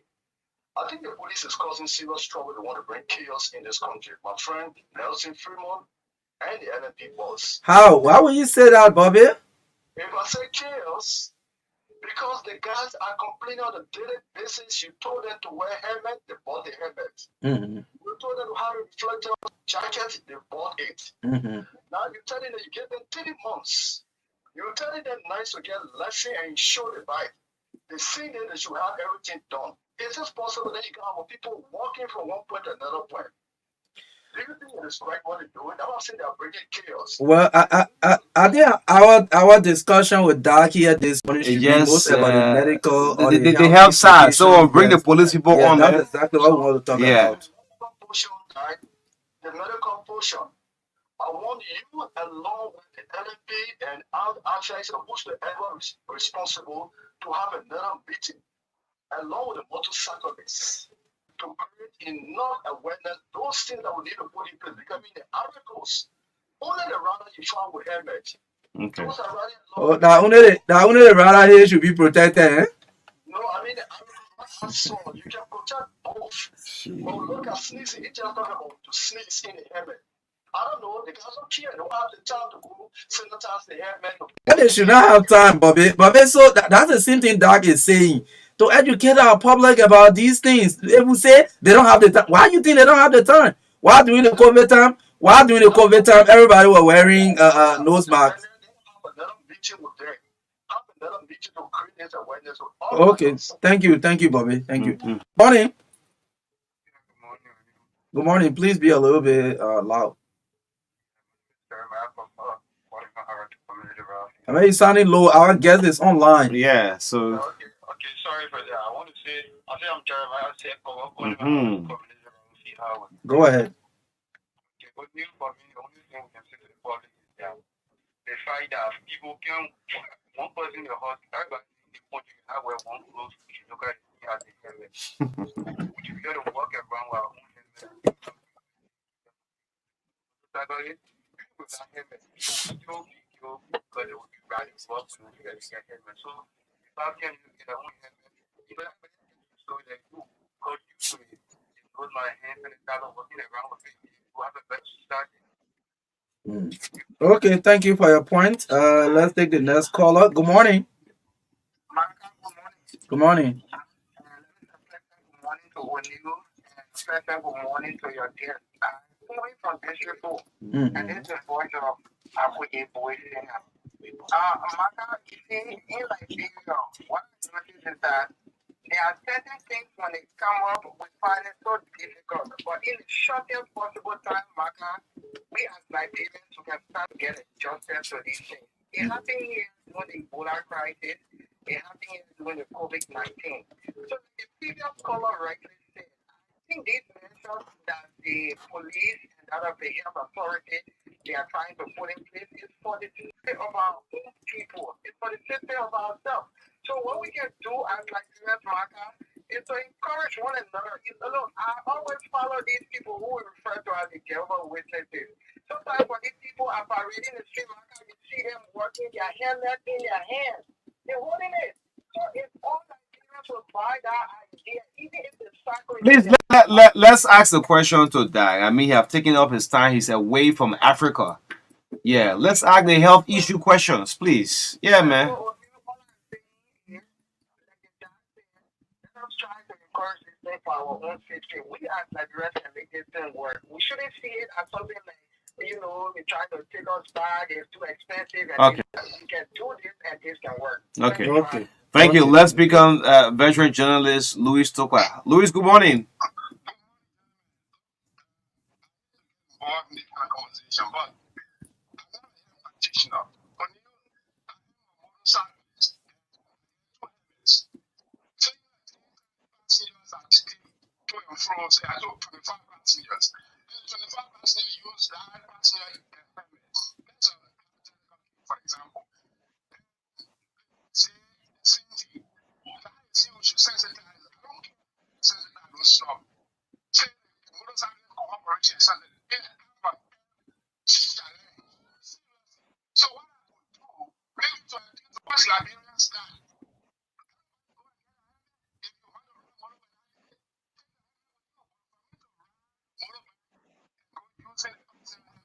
serious challenge with that. Thank you. Okay. Professor Thomas Kidder is on the line. Prof, good morning. Yeah, morning, Banda. Yeah, Prof, Also, go ahead. also good morning to Dr. Nya. I've listened to him. He said that you cannot make policy without evidence. Policy processes carry two ways. Either you have evidence, so based on the evidence you make a policy, or there's a new policy that is enforced, and you follow that policy to gather evidence. One thing that has happened is that since the motorcycle indicate, I've been researching to find some literature. That much literature is on Liberia. Not many scholars have published any recent literature on Liberia. So right now, we have research, we have designed and studied about the impact of motorcycle accidents on citizens in the middle problem. And we can't get support for that research. So if we can get money, that means I gotta salary to make sure that we lost that research and do it. So yes, what Dr. Yang said that you need evidence to be able to promote the health issues. For us, our angle we're looking at is in 2003, how much accident and what has happened in terms of impact, so that we'll be able to compare with 2024. Because the new policy now, want to see what impact it will make, what difference it will show. So Okay. you need to have evidence. And evidence is about research. If you're doing the research, you need money to do research. You can't send people in the field, you get money to go. So what that is quite correct. There's a need to do evidence-based analysis to further inform the policy that has been taken. Yes, I agree with this policy. I support that policy. I want a person who was a champion for that policy, and it should be in place. Okay. Thank you, Professor Thomas Kidder. Yes, the Dubai Grace, you listen up to the callers. Yes, I think Professor Kidder made some very salient points, but I would say that when it comes to healthcare policies are suggested and made based on facts and evidence gathered through scientific studies.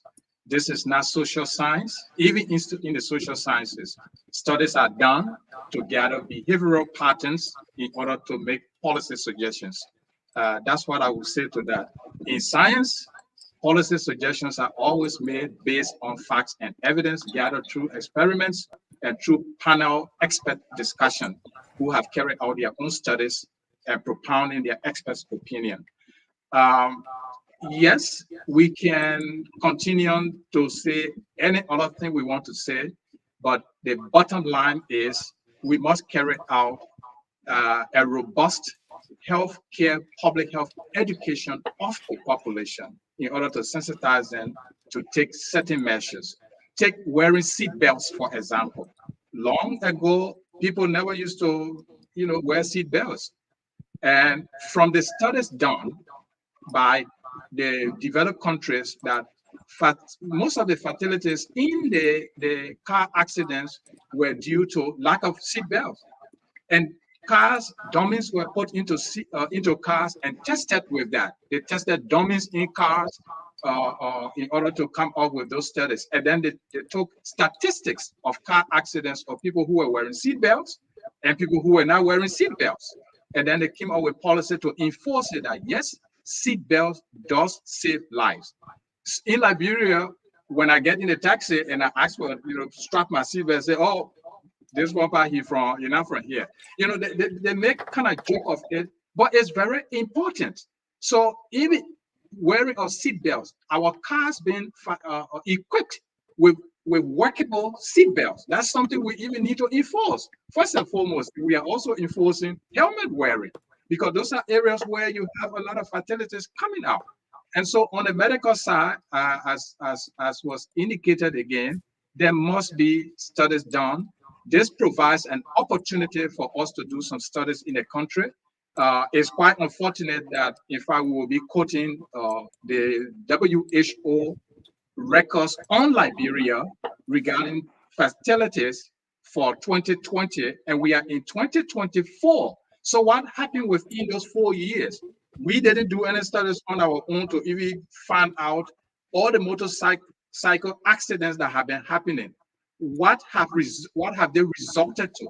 Just mere, face injury, head injury on other parts of the body. We must have had documented studies on those in order to inform the police, in order to inform the public as to the importance of helmet wearing. And that is what we are promoting. On the infectious side, it's never been documented that the common diseases, common pathogens that we have on our body, which we carry as our normal flora that I listed earlier, are transmissible to the extent of causing an epidemic. And so we should not cause a panic in this respect. Okay. Yes, we shouldn't cause a panic in this.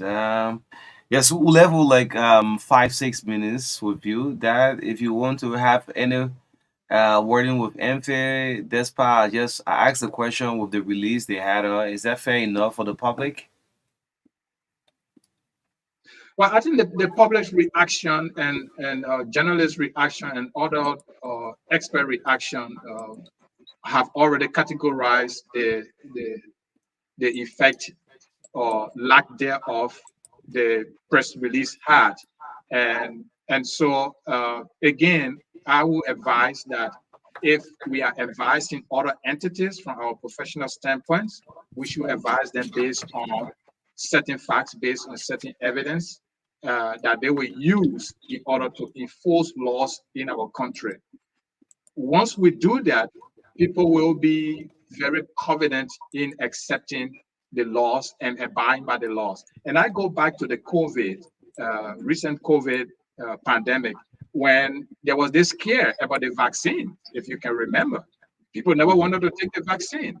There was not much education from the public health entities and the medical entities about the safety and the efficacy, how effective taking the COVID vaccine was. When I got in the country, we did a lot of these promotional exercises, thanks to your station and other media entities, and a whole group of citizens and even a whole stations like OKFM and Truth FM took their employees to take the vaccine, and these vaccines were delivered to us free from Gavi. Now, then on the high end, the present president, then former Vice President Boakai, was one of the high officials or former officials of government who also sat and took the vaccine. So the public now started to become confident from the exercise that we did around the country. So public education is important for public health purposes. Okay. Great. So just use a minute or so to close up. Well, again, I want to thank the Liberia National Police for bringing out this policy. The implementation of policy from the initial stages, if not well designed and effectively promoted, will lead to some glitches. But by time, I hope some of the missteps can be corrected. Again, it requires a lot of public education. Since these pronouncements were made, there must be consistent spots on radio. And again, I can provide a lot of strategies, but those will have to be done directly with the Liberia National Police and not on radio. And if the National Public Health Institute wants that, we can also do that with a team of experts in order to have the Liberia National Police armed with the proper tools in order to implement its policies. All right. Great. Thank you so much, Dr. Dubert Chris. We'd like to say thanks for coming through this morning and accepting our invitation in less than 24 hours. I mean, we had you to do this one for our country. I'm always there to work for the country, free. Thank you. The voice of Dr. Dubert Chris Young, Liberia biomedical scientist and public health experts. Yes, with us this morning. Let's go a break. We'll come back. We'll go straight to Cyprian calling Nima County. The much talk about Yai River Bridge will be officially dedicated today to the people of Nima County and Liberia as well. Let's go for our break. We'll be right back after this break. Don't go away. It's the Breakfast Show. When it comes to communication in Liberia, Orange is number one. Orange is the best. Orange is the best. Oh, Orange is the best. Orange is the best. Strongest network, widest coverage. Orange is the best. Fastest internet speed. Orange is the best. People, Orange is the best. Yes, Orange is the best. Lavakitie, Naratama, Pulizu, Copenhagen, that's the Riboga Orange, Topaga number one. Swing it. Company is my Orange, I don't got the best. Orange, will more you the telephone on. Reliable, trusted, and dependable. Orange is about 7. Yeah, Orange is Orange is the best. It's all about what matters to you. Orange.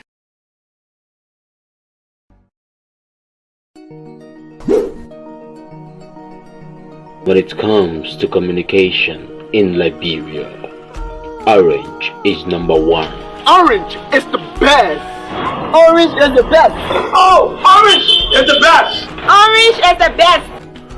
Strongest network, widest coverage. Orange is the best. Fastest internet speed. Orange is the best. People, Orange is the best. Yes, Orange is the best. Lavakitie, Naratama, Pulizu, Copenhagen, that's the Riboga Orange, Topaga number one. Swing it.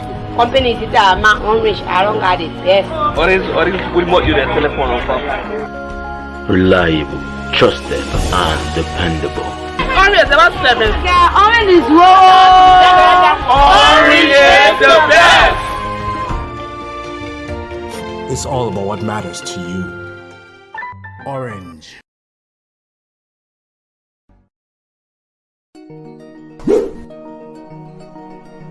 When it comes to communication in Liberia, Orange is number one. Orange is the best. Orange is the best. Oh, Orange is the best. Orange is the best. Strongest network, widest coverage. Orange is the best. Fastest internet speed. Orange is the best. People, Orange is the best. Yes, Orange is the best. Lavakitie, Naratama, Pulizu, Copenhagen, that's the Riboga Orange, Topaga number one. Swing it. Company is my Orange, I don't got the best. Orange, will more you the telephone on. Reliable, trusted and dependable. Orange is about 7. Orange is raw. Orange is the best. It's all about what matters to you. Orange.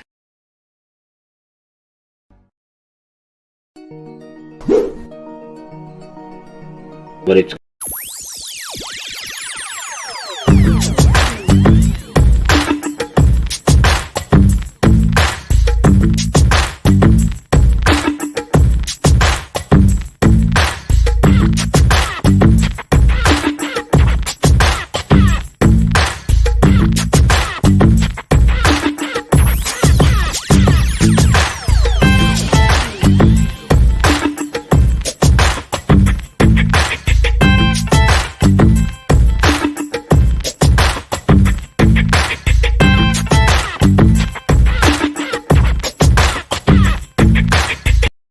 My name is Philip Kumako.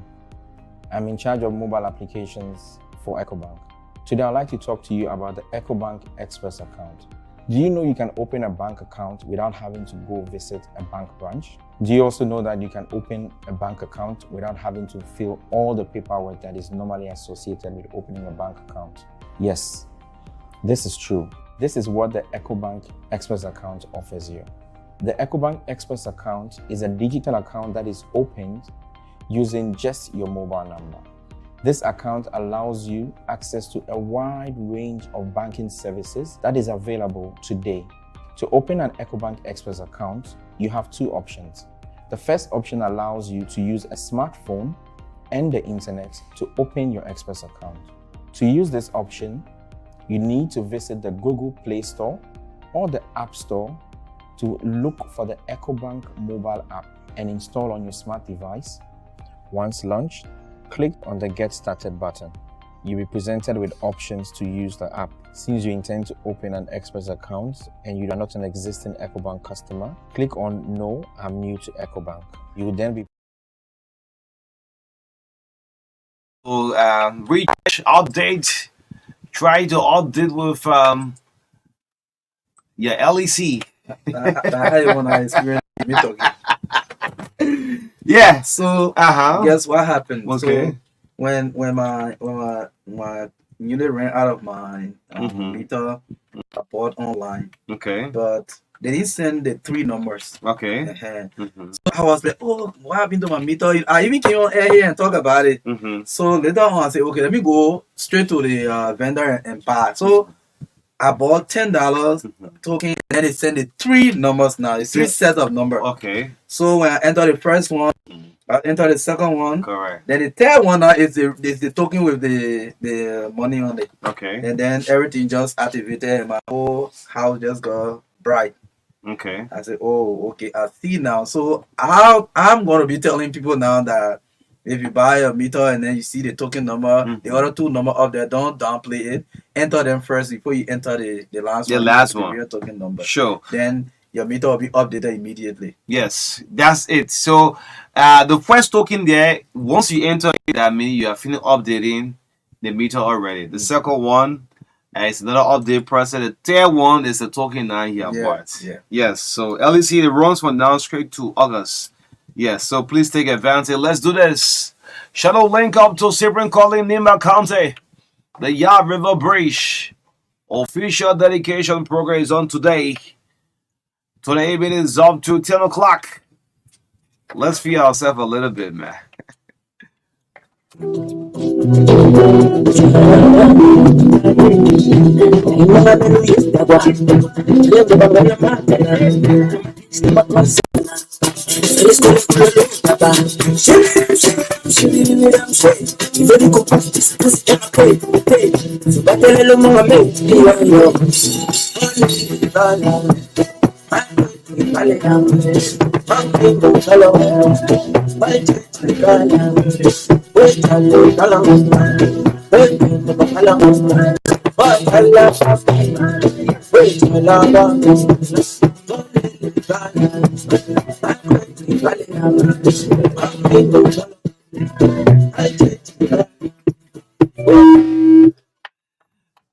So I decided to drop this song. This song is one of the most shared on TikTok. Yeah, you need to watch it, I man. always see people dancing. They Yes, kind of yeah, wave. they shaking the body. Yeah, my boy Divine know the dance too much. Yeah. Now one thing I don't know the dance. Who? Yeah, I don't know. Your begin? My my nephew. Oh, He know the dance too much. My very self now. He tried to train me, but I mean, you can't get everything now. Yeah, so Tipper Collins is coming through this morning right now. Yeah, so as we just Cyprian, we'd like to say congratulations to the under 17 female national team. Okay. Yes, they won 2-0 yesterday against Senegal after In La Brea? yes. Okay. Yes, so Okay. on aggregate they qualified to the round 4 of the qualifiers for the female under 17 World Cup. So we'd like to say congratulations to the female under 17 national team. Okay. Yes. Yes, congratulations. More publicity. Cyprian, you are manager, man. He expected me to do the calling. The man said, no, you boss. I said, no, we agree, yo. I got issue with Cyprian. You know that. So I already told me now. He says 1 year, 1 month, 20 days. Oh, I've been working here. I remember you must have been talking on telephone. I've been going to credit now. Today, so Baka say you have an issue with you. I don't know. I expected to have received an email from you Yeah. as of yesterday up to last night, but I didn't receive email.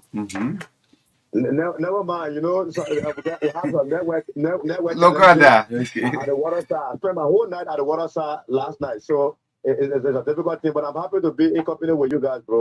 Okay. Great. So how is it in Nima County? The march talk about the Yah River Bridge, Musa Hassan Bilate. Again, I say Musa Hassan Bilate. Okay, I've gone 3 now.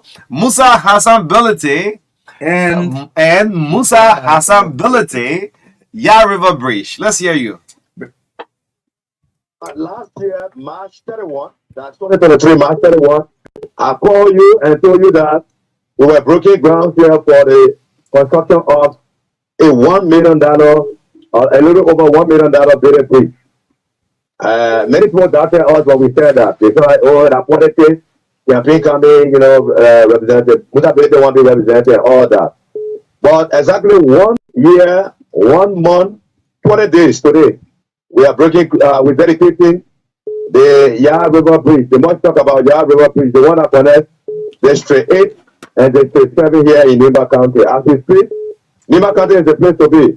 Only if you have never been to Nimba, I know you have never been to Ganta, you've never been anywhere around Nimba, you have to be here today because as I speak to you, the government has started coming. When I say the government, we saw the advanced team of the speaker of the 55th National Legislature, Speaker J. Ponati Kopa. They came last night. They spent the night here. I just saw Senator Prince Johnson, the chairman of the Nimba County Legislative Caucus, is also here. In fact, the senator of Margaby County, Senator Nathaniel Palom McGill, is also here. I saw a couple of representatives. As a matter of fact, Mr. Bilate told me last night we expect over 45 lawmakers here today. We expect the Nimba County authorities, the superintendent, and her civil deputies are expected to be here. The chief, the elders. Oh man, Odi, just go ahead and name it. Yeah. So I can tell when they're siren the voice. What about any word from the office of the president or maybe the vice president? The president will be represented according to what we gather by the foreign minister, the Director of the Cabinet of the Republic of Nigeria, Madam Sarah Bethlehem Yanti. That's why we got. But also, the ribbon to the bridge, according to what we've gathered, is going to be caught by the Vice President of the Republic of Nigeria, Jeremiah Franco. So, once the Vice President here and the Minister of Affairs is expected here, representing the President, that means the President is going to be here represented by somebody. That is great. Cyprian, tell us, the reaction from the right beneficiaries of this project, the people of District 8, the people of District 7. What are the momentum in the district, in the county, ahead of the dedication of this massive project? It is overwhelming. They spent their night at the bridge last night, dancing, festivity all at the bridge. You know, that bridge connects two towns. The first town on the third side to the west side, Bank Bank. And there is a big program taking place at Benton. In fact, it is at the Bank Bank that the dedication program is going to take place officially. Then on the east side of the letter is very ready. Also, the two elders of District 7, District 8, in fact, let me just say, Liga County, they went to sleep last night. They had meeting last night, festivity throughout the night. So the people are very excited. Last evening, representative the Grand Deputy of the Republic of Nigeria, Steve Abubakar Tumayiru, took a tour, including Kabina Jano. His honor, Kabina Jano, was also at the booth last night. They are going to see last time preparation. The pitch is good. It's illuminated. When you go there at night, you think you eat more Miami. But it's very disturbing. The place is good. We checked the number of people like other bridge a little over 40. So the security, blockade of bomb with concrete in it that we presented that we might want to split up the bridge. So, where decorated. This bridge is going to be named in honor of former chief of this place, Dan Bowen, Dan Bowen, who is also the grandfather of Representative Musa Benedict. The one you have a place, the executive director of the Benedict Development and Data, is a Prince Survey, is all set for this dedication. This is the personal flow. Yeah, good morning. How are you? We're doing good. You want to tell us today marks 1 year, 1 month, 20 days. And finally, here we are, dedication. Yeah, we broke down for that river bridge, as you can recall, and we finished the completion of the Yankee bridge.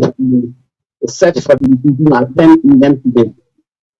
What can you say to people listening to you? This bridge is going to bridge gaps, especially social gap, political gap. Why did you decide to build a bridge over this river that many people felt you could not do? Yes, there is people getting drowned in that years. So that when the community came to the PMC and PMC then came to look for how we do the job. Somebody our community work came to us, due to us, and solve all of their explanation and go into action immediately with the bridge work. So because people were dying there, and they are all human beings living on the side of the bridge, there was a need to also do that. That was the reason for which we did this thing. It was not a political reason, but because they are human beings, and we all live there, and they need to have access to faculty free of charge. Somebody will come from where they want to come over there with sick patient. They will wait around over there, and their family member will die in their hands. So I did not idea.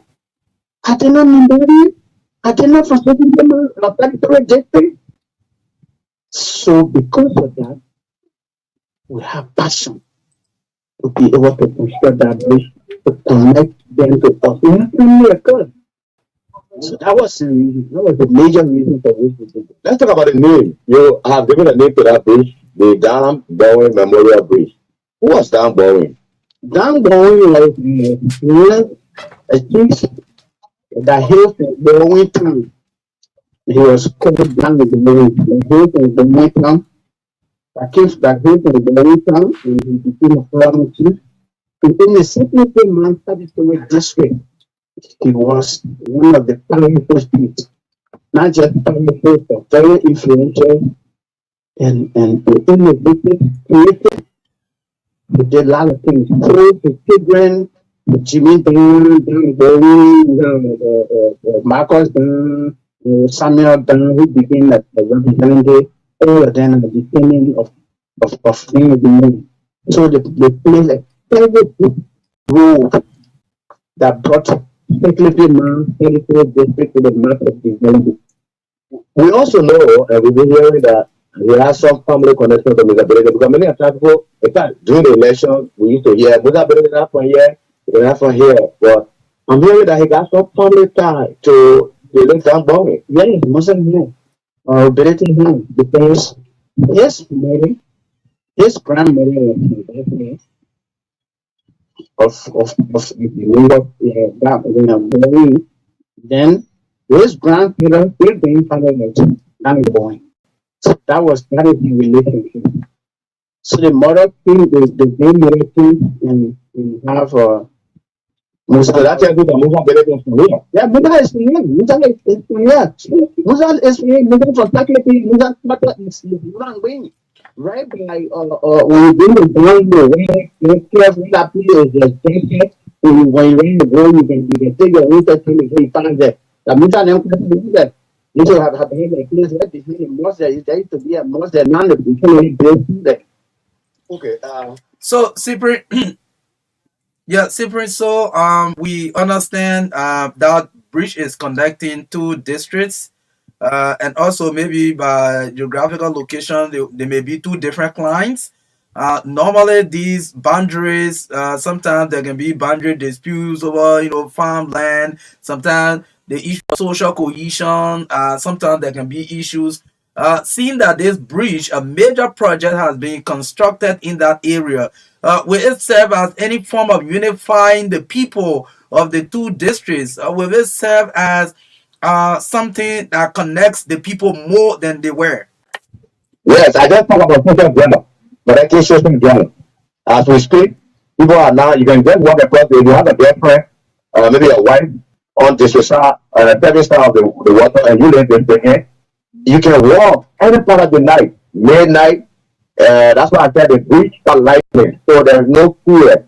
So you can cross now, meet your have your family meeting in District 7, and in no time you are in District 8. So that connects city families. It connects, it closes the social gap. I just mentioned that. So let me ask the executive director, besides the bridge, I saw you doing road from the bridge all the way down to Bowen in District 8. What are you doing all these? Yeah, people do this thing on the phone, this thing on the phone. You're not going to do that. You did a work from Secretary, the bridge. Let's say the bridge in the we have been taking the some people from the bridge to Bowen. We went to the meeting with the beginning of Bowen. So we did that because you cannot bring it multi-million. You just put me there and there is need to be able to do you need to do this interview. People will be thinking so you just do the game and it is again this bank game you're getting limited. You can carry the person. You can carry the base in the person. You can take it to the money. You can do that you are connected all particular district. We have just the from the plan. We do also from the in Brazil. These are all the everyone is different. So we have done it. We need to go to Sweden to Mela. Mela is in the Peru. And we did it moving in a great area in the Peru. So we are doing related to also get that we have been speaking from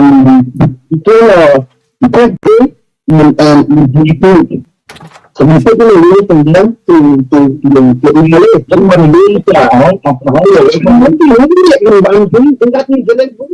I just have a day to complete that work. And because I'm coding and other things, I have a day to complete that project. When you hear people say, whatever work you do, represent your work more for you, does it pump your head up to sound looking at the president one of the spend a talk on something? No, we don't. We comfortable with the way we are doing. We are preaching to people the way our people are expecting us to appreciate it. We are not, we don't do this thing. The job we're doing when we're going to salary is lower than that. We're not just doing it because we representing the place. We're doing it because the people gather up, we better up, we go up and start, we became so many. And at the end of the day, we get back to what we have gained over the years. So we are getting back to the community, back to what we have done. In terms of today's program, this is the dedicated all the way from the pages of the school between the residents now of the representative disability, Lieutenant Follow my day, Senator there. All of the GSPs are here. Do you have the capacity to host them? Yeah. Oh, we know we have not do that. We need the capacity to host them. We know normally. The vice president is also going to be here. We post everybody. The vice president is coming. Vice president will be the most senior thing at the people. The speaker and all the people will be here. Okay, before I leave you, what's going to be your most everyday unit at this water star? All throughout the West, 1 year, 1 month, 20 days. Look, at a certain point in time, the water try to overcome every effort we made, and we sustain it and continue with the place in the community. That portion cannot really given. But I'm very good the project community that is the people, the members, the communities there, we appreciate them for the effort, they really made the job, the way they work with us. So we appreciate them. And I'm so much grateful to them because of their effort. Had they not been doing, had they not appreciated us, had they not respected us, this project would not have succeeded. Thank you very much. Okay, so that's it. We're here and started listening. How many people the guests keep coming? I just want to make the improvement. Council of Tiawa Bongolo is also here. Just mentally residents of Representative Musa Philippe. After the people was slept with, from Representative number 4, in Nimba County, there, the lawmaker, District 7, was a guest. We saw Councilor Kabina Ghana, former Justice Kabina Ghana, and the boss team of the Republic of Liberia, Sheikh Mbaka Tuma, gospel here. The owner of Superman, Mr. Kerry, is also here, and this is not more very good people to arrive in the it's going to be long. Many of the people who are pages because the director have established a network, to allow people to fill the program live at the time. Even though there's more, formal network from many of the people, but through technology, we're able to establish a system where we can be able to go live, telephone call, just for this program. So as I speak to you, the member of the civil society in Nimba County, Alexander Yenga, is also here. I see him well prepare for the mayor of this city, newly appointed mayor of the city, Dr. Pierre Jota Bunga, is also behind there. I saw the one with level, the military. They are not known on the car, no water. There's big festivity at the water. We just want to say thank you so much for Monterado, Peaceville. You did so much about you everything there. When it was me there, calling me, when you dedicated to may all dedicated the great the petition. You see on the down going memorial beach, it came in the bridge photo with the vehicle in the middle of the beach, and then in front of it, you see the motor smiling. So yes, we are displaying that picture on the live feed. Magdalene is here, so let me just let the people know that Magdalene is here. also representing Super FM 92.1. We will. Is the special consultant there? I haven't seen but the fact that battle is around. Think that the boss is in the making. Okay. Maybe she's representing the state of the nation.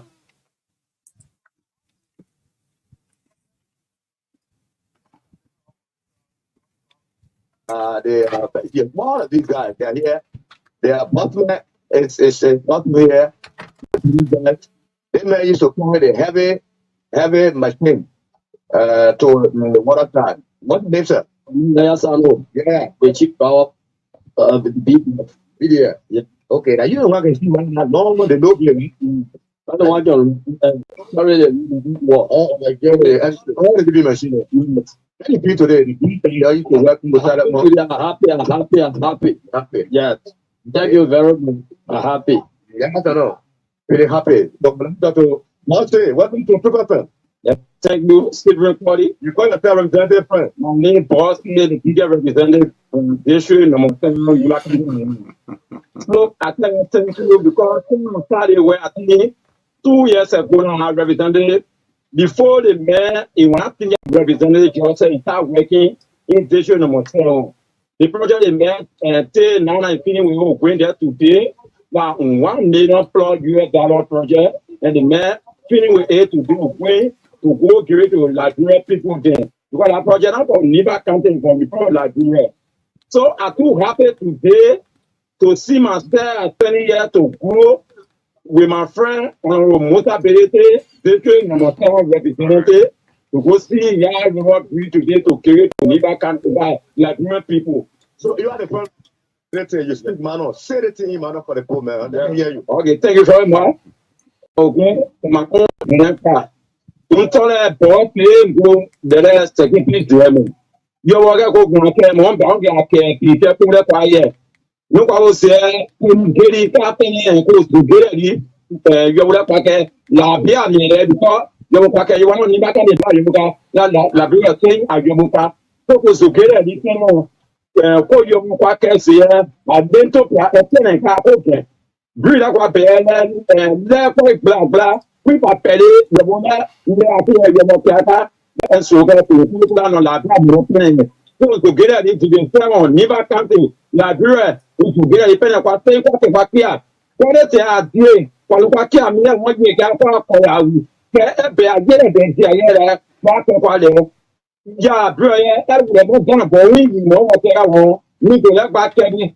Nothing, one would yamo. One woman. Let me talk on the move up with the guy with the room for a year that week. Now, I'm putting a look at see. I know, premier, country, now here, I'm not quite there. So was to get enough blood to be. But I can be there and walking from my pay that yeah, laugh for the day. No issue penny. Until boss represented I bet we be represented the bed we be. Simply understand that. So I listen you know Onu is at a disadvantage end, you know, he didn't understand anything. And one key point I took from his statement is that politics is over. When somebody does good for the country, let's all of us put hands together and appreciate them so that they will have the opportunity to do bigger ones. I captured that very clearly. You know, with the political group here in this district of highly divided on the line, you know, divided on too many grounds. But you know, now that the elections are over, people us when you just even announcing that the people about to be filmed, just by even bringing visibility promise on video, focus, don't delay. We have come from, you know, we all come because we pride, give us pride, and 3 days of all of them. At the end of the day, all these are over now. You know, they want us to know. Yeah, we even hope that if the former representative can grace that occasion, I think it will be a point of reconciliation for the district, the entire district. Was very keen on finding out whether he was invited and they have to make the PMC, the Project Management Committee, of the River Precinct said to me that they invited everybody, including the former representative, Roger L.W. Remember, during the ground meeting, that was just a month of the election campaign, he did not attend. And that bridge affects his hometown. It is that bridge that you will use to go to your hometown. It's going to affect your family. It's going to impact the life of the people, the children coming up. So at this point, elections are over. We lost the election. To show people the consideration, to show that you love your people, point of politics, how things that you will break the occasion today. And the fight, anything that you will present your responsibility on ground of appreciation. But thank you. I wanted to do this thing. I already have the hair. You know, now that I'm using it and have relieved my people of the burden. Thank you so much. And Representative Petty and the former Representative Roger Doma, National Family Ties, they're related. You know, so you can put all of the bitterness aside and keep the peace part today. That would be very, very important. Absolutely. But Cyprian, thank you ever so much for bringing us up to speed with happenings today. We hope that by 2 o'clock also we can have some latest update from there. If not, by materials coming from there, we can just do live again on the 2 p.m. news. Thank you so much for everything that you do for our people. You know, it's not easy. And last night up to this morning, we didn't play a hard time for us up and down. But we thank God that in everything, the people of which will be dedicated today.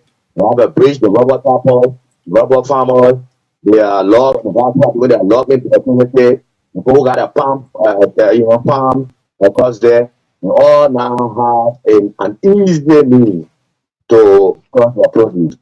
Nurses will no longer feel, a little bit afraid to take a contract or maybe assignment across the water there because maybe they used to refuse assignment.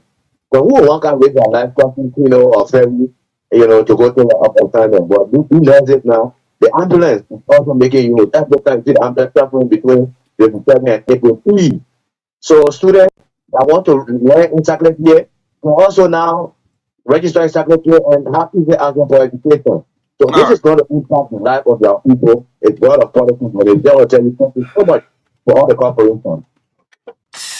Yes, thank you so much, Cyprian Cody. Let's hope you have a great time. And the rest of the team. I've also been told that our CEO liability is also in Nima County as well. No, thank you. All right. Great. The voice of Cyprian Cody closing us up this morning on the Truth Breakfast Show. Congratulations to the people of Nima County District. Is it District 7? Yeah, District 7 and District 8. 7 and 8, yes. The Yah River Bridge will be officially dedicated on today. Thank you so much, Cyprian Cody. Thanks to all of you, Musa Hassan Bilete, for making it happen. Yes. This is how I'll go home this morning on this Monday edition of the Truth Breakfast. It's been wonderful serving breakfast since 7:30 this morning. Hopefully, God willing, on tomorrow we'll be back on behalf of the entire team. Have a godly day. Stay out of trouble. No one's above the law. Have a blessed day. Bye bye.